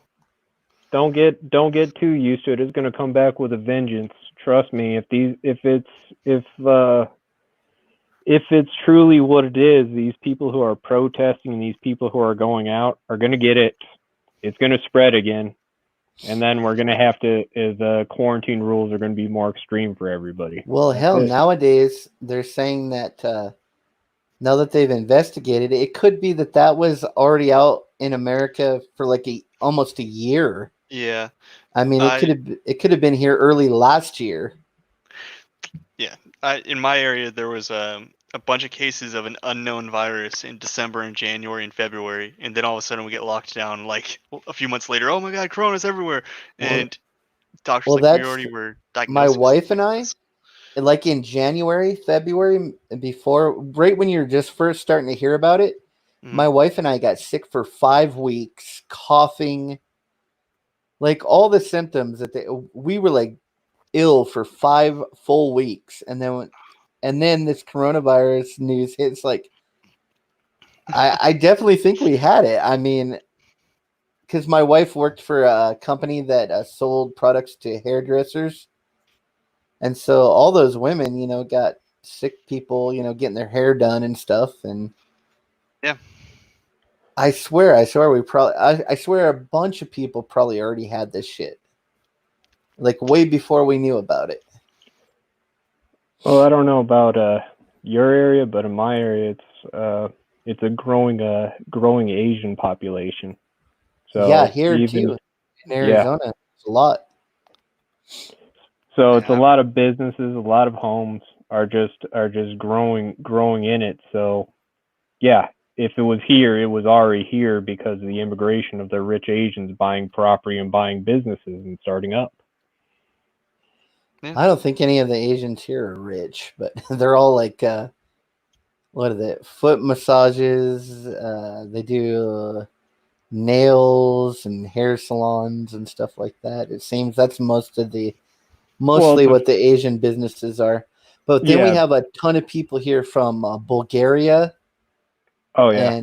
and places like that, a lot of places in Russia, and they're all do like tile and granite work. Like a lot of our tile and granite contractors are from like either Bulgaria or someplace in Russia. Yeah, so Same thing with the stagehand market. A lot of Russians because of the dancing. I actually did work for a Bulgarian couple, and they own a granite shop, and man, they're some fucking demanding people, man. Like everything better be spot on, damn perfect, or they're complaining. It's like, Oh yeah. and they want you to do it fast. Like, hurry up, hurry up. You done yet? You done yet? Like, fucking leave me alone. I can do it much faster. Do it faster, Oh. but don't fuck up. Then why the fuck did you call me if you could do it better and faster? Yeah. You could have saved us both fucking time. Like, yeah, it's very easy. It's very easy. But then you do it. Oh man. Oh yeah. Very easy. I love those. I love working for those types of people though, because at a certain point you could just go, okay, here you go, and hand it off, and just walk away, man. Yeah, I had a customer give me shit today, and I said, you know what? Call somebody else, and I just walked. They're like, do I owe you? Are you gonna charge me? No, I'm just done, dude. I'm leaving it. I'm leaving all this shit apart, half done, and I'm done. Bye. Fucking call someone else. I'm not taking shit. I'm too Damn. old to take shit from anybody. I'm just not gonna do it. Yeah, yeah, It's like, if you're not Yeah. gonna leave me alone, let me do it right. And you're gonna fucking hound me the whole. No, I'm not doing it. yeah, I had an old guy ask me. He goes, care if I watch? And I go, yeah. yeah. I go, you can't watch me. I can't work with someone staring over my shoulder. Go in another room. Can't do it. You know, Come check it when I'm done. it's just you don't want to sit there and deal with the peanut gallery when you start doing something like, especially if it's not somebody who's really knowledgeable in your trade. We're like, no, there's a reason I'm doing it this way. Why don't you let me do my Yeah. job? You Well, called me, remember? sometimes with plumbing, it's like a process of elimination. There's a lot of things that, like, one of the hardest things to diagnose is someone will call you and go, I'm getting a weird smell in my house. I think it's sewage. And then the second hardest thing is, I'm hearing a sound. I hear a weird sound, but it doesn't happen all the time. Because when you go for the smell's never there. And when you go to see what the sound is, you can't make anything make the sound that they're talking about. And so it's like, how am I supposed Yeah, to diagnose it? I can't even make it happen. yeah. We have a few systems like that on airplanes. Like we have a color weather radar that we can't really test efficiently on the ground. So they'll say, yeah, it's messing up in the air, and we can run through like one test on the ground, and like, well, we think we fixed it. We can't get it to duplicate, so you have to fly it again and tell us if we fixed it or not. Oh Lord. I know Yeah. you, Mitchell, you're making me feel so safe to fly. It's it's nothing. Like, I mean, I've flown through. I've been on a jet where, so like I used to work on cargo jets, and so I would fix the plane and I'd fly with the plane to the next stop. So if it broke, I could fix the plane there again and fly to the next stop. And Wow. yeah, so like I've dealt with the problems when that thing doesn't work, and it's a really bad flight, but you make it.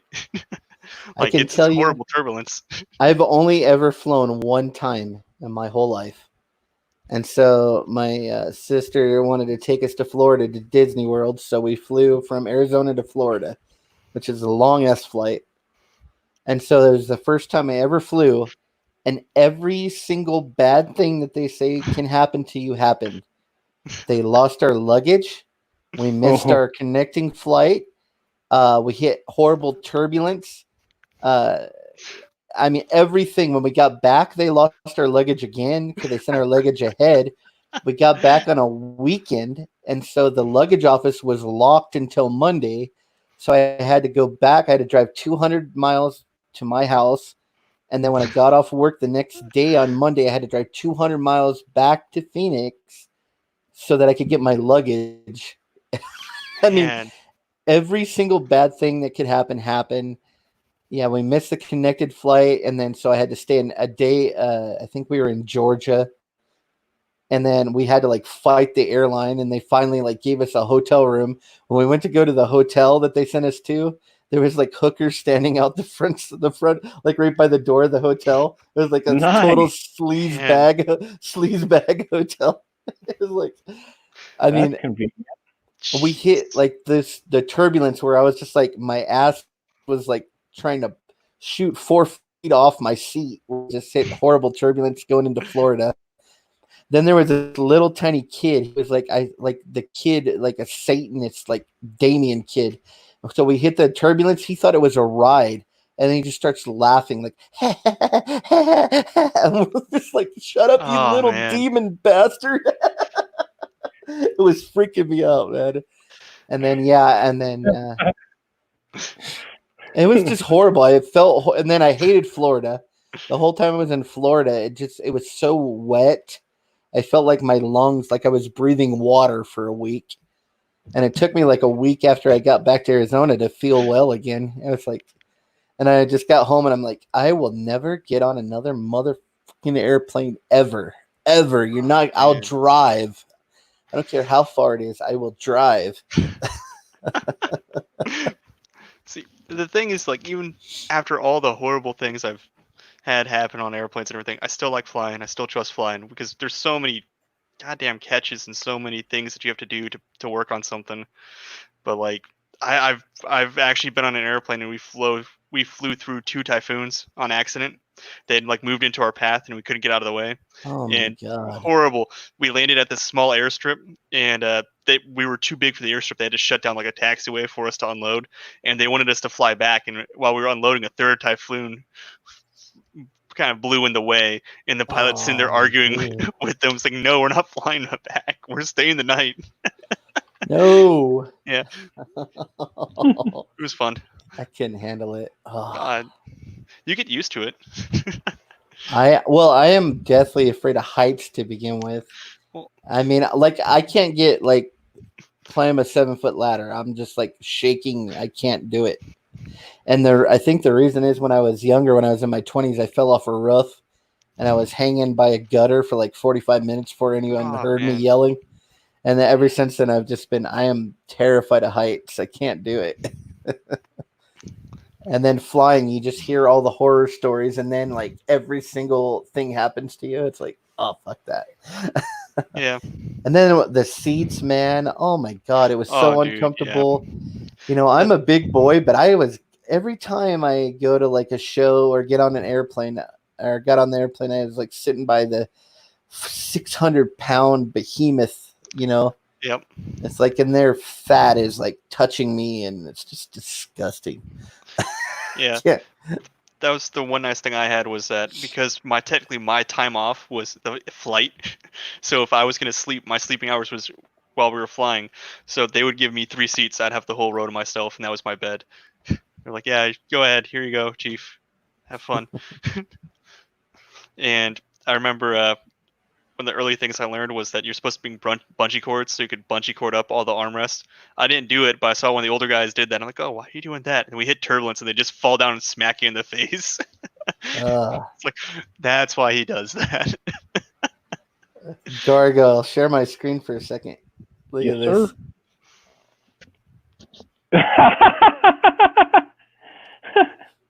sir.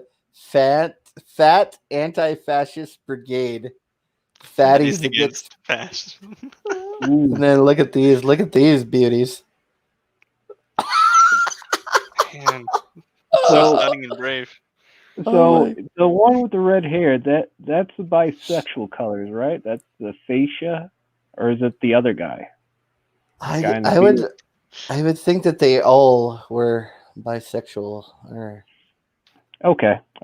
I'm just making sure. look Making at sure. dude, this dude's not even wearing underwear. You can see like his wiener bag right there.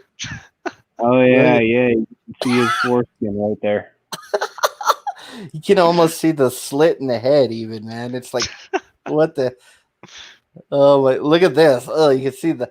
Listen, that's a one faux pas I wouldn't want to be anywhere near. Well, all three of them are kind of sad. Look at all three of them. They have asses right there hanging over their vaginas. No, that first one's about my size right there. The Mexican looking girl. Well, she might be pregnant in her defense. Yeah, that's about my speed right there. Well, Look at that this. about pregnancy for them being already pregnant. This is insane. Fatties That's against nuts. fascism. Well, did you see the one? Did I send you that one picture yesterday of the woman with the sign saying "pity her" because she choked on a stick of butter? Oh yeah. Oh my god. People are insane. God, what is the world coming to, man? I don't even want to think about when I get old. I mean, the type of people that are going to be taking care of old people by then, you know? Jeez. Well, I would hope would be like that TV show Upload, where we become our consciousness becomes some type of artificial intelligence. Oh god, Hopefully, dude, that's like 2,000 years away. At least 2,000 years. Well, you have to wait. What do they call it when technology takes over? Shit, I forget what they call it. Deus Machina. No, it's called something else. Skynet. Yeah. Rise of the Machines. Takes over. It's called.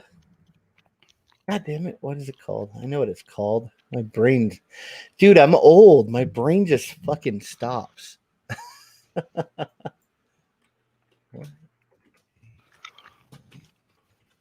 Usually that's when I'm too high. Oh, it's called. What is it? Shit.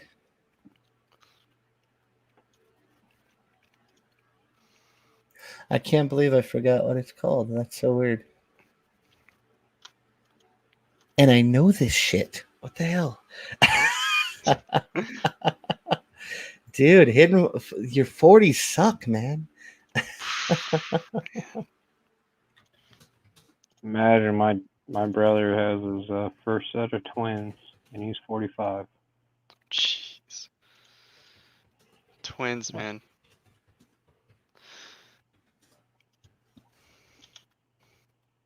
It's kind of cool because now he's got a brother to grow up with. I mean, it's good to have a brother. I liked having a brother growing up, but as a parent, like doing like parenting with two babies at the same time, that's just rough. Having one kid Yeah. at a time is rough. Yeah, my brother's able to get all kinds of maids for them and shit like that. So Dang. he's fine. It's just weird. This pandemic going on. God, there's a word for it. I can't remember what it's called though. I can't find it on the internet either. What the fuck, man? You geezer. I know. It's scary, man. Some shit. Like stuff that I always have known, and then you go to get it, and your brain's like, yeah, I misfiled that shit somewhere. It's like, where is it? Yeah, I'm at that age where it's a good day when I don't have any blood in my stool. Man. You know, you guys are Okay, all yeah, so old. it's called the singularity. That's what it's called. The singularity. It's the point in time when technological growth comes uncontrollable and self-conscious. And that's supposed to happen, they said if there were other intelligent races out there that were light years away, they probably their technology took over. Either their technology took over and destroyed them, or they became their technology. Like they uploaded themselves into like the internet and shit, Hmm. When you get to a certain point of advancement, then you become machine, I guess. So Yeah. or the machines figure out that they are just better off without you and off you. Yeah. It's called the singularity, man. I don't know why my brain wouldn't put that together, though. I've known that forever.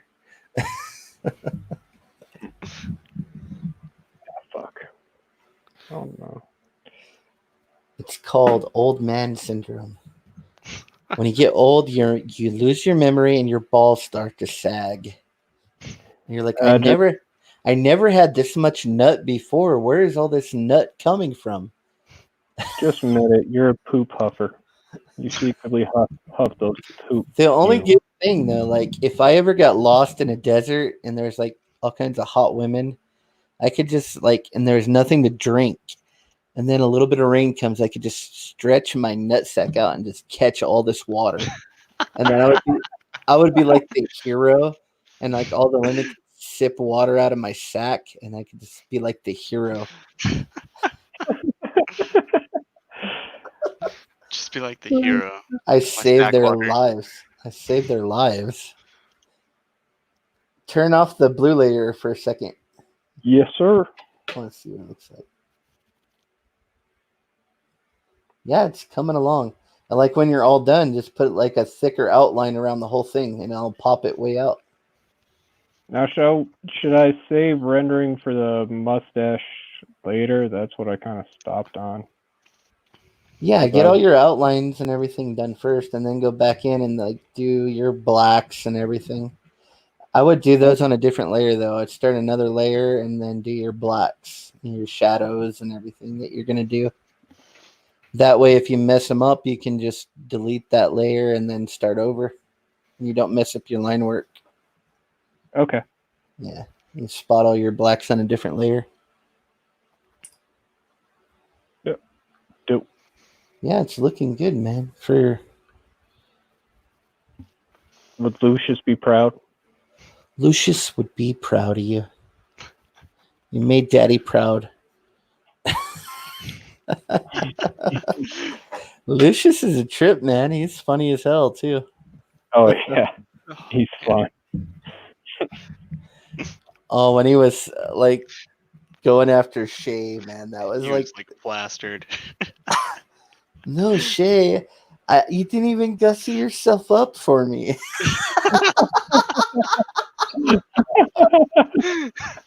Oh shit! Oh, it's so funny. Oh god. And then Rotten, you're not bringing anything to the table, Lucius. Fine. Here, I'll give you 5 minutes. Yeah. And then he comes back. You guys suck. What would you do without me? So good. It's fun. Yeah, I know Rotten is feeling pretty sick, so he had some kind of stomach thing going on. Yeah. Probably shitting himself. Whiskey shit. Did you catch his stream today? Yeah, a little bit. Mm-hmm. Oh, okay. Yeah. I didn't watch it yet. So It's pretty good. good. Yeah. It's Rotten being smart. Being Kind of smart. About what? Him actually trying to do something educational. I think Rotten and same as me, we're just trying everything we can to try to get views, you know? Yeah. We haven't found our magic pill yet, like Liam found. Liam found his magic bean and went from like 35 subscribers to 1,000 overnight. So Yeah. we just haven't had our viral moment yet. Yep. He just took his opportunity. That shit was sketches. The epic thing. Oh man. I mean, with me, it's mostly like I'm going through fucking so much hell in real life. It's hard for me to, like, I'm in limbo. I just want to find out what's happening with my life before it's yeah, I'll be glad. Like next year, I'm just hoping next year comes, all this shit's over with, and I can just, I just know how to go forward. I think when I get out of all the IRS stuff, I'm gonna move. Though I'm gonna move out of Arizona. I'm sick of it here. I hate it here. I think I'm gonna move to Idaho. Idaho is supposed to be really nice. I have my wife has relatives that live in Coeur d'Alene, which is just 50 miles away from Spokane, Washington. And it's like, dude, it's gorgeous up there. It's the only place I've ever been in the winter that I liked because I hate the winter. But when I was up there, I had a blast. There was like so much shit to do, and it was beautiful up there, man. I'm from Arizona, so to see that much water and that many trees, it's just like I felt like I was like in the Garden of Eden or something. It's like wow. And then super gorgeous in the summer. So yeah, if I get through all this fucking IRS stuff, I'm just moving up there. I'm gonna open my own little plumbing shop, just me working for myself, and do my comics and go fishing. That's genius plan. Yeah, we'll see, man. That's a dream. That's a dream. My only dream now is to not go to jail and then like be able to go fishing every day. That's all you can do. Get my You know, comic out too, man.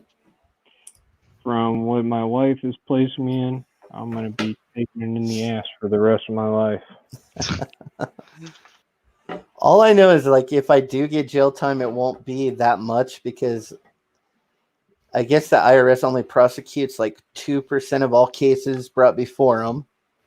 But when they do prosecute you, you're like 98% go into jail if they decide to prosecute. But the sentences are usually pretty low. Like there was a woman that it was like $500,000 or something, and I think she went for like 4 months. And another guy that owed like 120,000, and he went for like 3 months. So it'll suck, but it's going to be a short. It would be a short stint in a very minimum security prison. You know, because it's white collar. Dude, it's not even crime. It's fucking bullshit. I know this one woman It's who's like, how did I break the law? All I did was fucking. It's like, God damn it, man! I didn't rob a bank. I was just trying to help people keep their fucking jobs. That's all I was trying to do. Fucking people that worked for me for 10 years, and I didn't want them to not have a job. And so, what the fuck, man? That's the IRS, and that's good old Bernie Sanders saying the 1% can't And even even have at that, listen, I was close to being a millionaire, right? I still had no fucking money. I was rich on, I guess you could say I was rich on paper. And what that money was all in shop equipment and you know stuff. It wasn't in like in physical form. It's not like I could have just went and got $200,000 out. It's not. That's not how it works, you know. Right. And so you're not fucking rich. You just have a business, you know. It's everything is the business. Like I only brought home like $50,000, even when every year when I owned my own business. So it wasn't like I was rolling in the fucking dough or anything. So yeah, it's just hoping that they don't decide to make an example out of me. And I want it to be over with because it's been dragging out for a fucking year. Dude, everything the government does drags out. It's like if you would have just prosecuted me, if that's what you're gonna do, I'd already be out. I would already done my time and be out. But no, I gotta wait and see what you're gonna do to me. How are you gonna punish me for not even knowing that I was even committing a crime? I didn't even know it was a crime. I still don't know that it was a crime. I have no idea. You know what I mean? It's fucked up. It's fucking. I kept my nose clean my whole fucking life, and this is what I get for it, man. It's like, fucking hate it. Yep. Life is not a box of chocolates. It's a running river of shit. And if you can run at it really fucking fast and jump really fucking high, you might just make it across without falling in and drowning in shit. That's life. That's why. And if there's someone who would know about rivers of shit, it would be the plumberine spots. That's me. I didn't even make it halfway across. I'm just like sitting in the middle, like bathing in it, like just like slurping it in. Meandering around. Rubbing it all over myself. Yeah, and if I didn't have a gambling problem, I could have got. It's funny though, and the only thing it takes to get out of messes like this is money. That's why rich people hardly ever go to jail, man. Money gets you out of fucking everything. Mm-hmm. Yeah, you just pay money and you're not in trouble anymore. That's some bullshit. It's the truth. Everybody just wants money. Yep, everything. The prison system is about money. The justice system is about money. It's all about money. Anything boils down to money. That's what it's about. Like the whole prison system is just about corporate. I mean, it's all corporate ran. It's a corporate ran business. They get $40,000 per year per inmate. So their business is to have that inmate in there every year and figure out how they can spend the absolute least amount of money on him so they can keep the rest of that money. Yeah. You know? Whether it be feeding him rotten bologna sandwiches, packing him into a cell with 50 other guys with one bathroom, whatever it takes so they can make their bottom line. It's all bullshit. It's all about money. Yeah. Yep. Because I think you look at them guys, I would say this, even, I bet you, even like, I would say 90% of murderers, they're never going to hurt anybody else again. The person that they killed, that they would have killed, is the person they already killed. They're not, that was the one person that could piss them off that bad to do it, Yeah. They're not a threat to anybody else except the guy that's already dead, And the Definitely a same lot thing of with, them. depends. Would you want to release Richard Ramirez? well, that's extreme. Like I said 90%.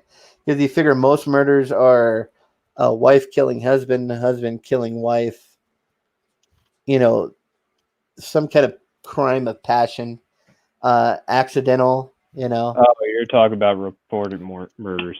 Sorry. yeah. Yeah, not serial killers. I'm just saying most of the crimes people are put in jail for, it's like, why are there still people in Arizona in jail for selling marijuana when now that it's perfectly legal everywhere? So it's like, let them Yeah. people out of jail, but they don't want to because you're making money off of them. So And that was one of those thoughts that I was having when they were doing all that stuff in California too. It's like, dude, you guys used to arrest a bunch of people for this. yeah, and What some of them happened? are probably still in jail for it. Oh yeah. The other thing I love to do Well, is watch the people on like live PD, like people in like Texas or something where it's not legal or wasn't at the time. You get pulled over for like a tiny amount of weed and have to go to jail for it, and you're just sitting here in California like that's something totally legal here. Oh yeah, smoking it right outside the governor's office. Yeah. what's even sillier is the people who have served time for marijuana and who've gotten out. What do they get for the time they served? Yeah, Nothing. I don't agree with a lot of, like, I say right. I'm a conservative, but if I would have probably been born in the '60s, I probably would have been Democrat because the way that everything has changed over time. So I don't think they're like traditional Democrat and Republican. I think there's probably only a few matters that we don't agree on, and then you go like total like overboard leftists, like going towards socialism, and then it gets crazy. Yeah. Just like you can go the other way on the right, and you got like the Vox Day guys, and Well, Nazi, Fox Day is Nazis, and or people that say they're Nazis. They're not really Nazis because there's no such thing anymore. But white supremacists and stuff. So Yeah. Well, I'm gonna head out, guys. It's getting late. Thanks yeah, for letting me talk to come you on. later, man. Yeah. Yep, See ya. talk to you later. later. I'm probably gonna get out of here too, dude, because I gotta get up and go to work in the morning. Oh yeah, it's fucking 1 o'clock. Holy Yeah, it's shit! 1 o'clock, man. All right, You're on the yeah. same time as me now. Zoom out. Let's see how's it looking. All right, right now I'm working on the. Oops. Oh, you can still see it on screen sharing. Yeah. Oh. Yeah, right now I'm working on fuck the baby Yoda dolls, the Torkin baby Yodas. It looks cool, man. Yeah, I think you're doing a good job. So Thank it'll you. look great when you're finished. Get some color in there. Yeah, what you could do is when you're all done, just put a layer underneath the line work, and you can even use the same brush, just a bigger size to put the color in. Oh fuck! What did I do? Okay. Yeah, make sure you save. All right, Gargo. I'll touch you later, man. Have a good night. You too, Ink. Have a Yep. good night. Bye.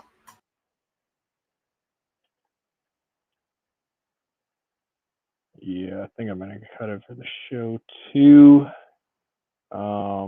That was fun. You fuck.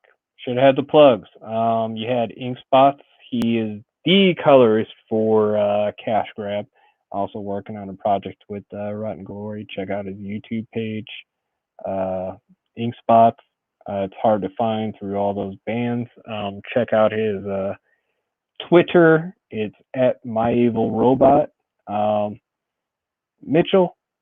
Just met Mitchell. Cool guy. Check him out. I'm Al Gargoyle. Al Gargoyle. Al Gargoyle. At my Twitter is Justin Clark 3x.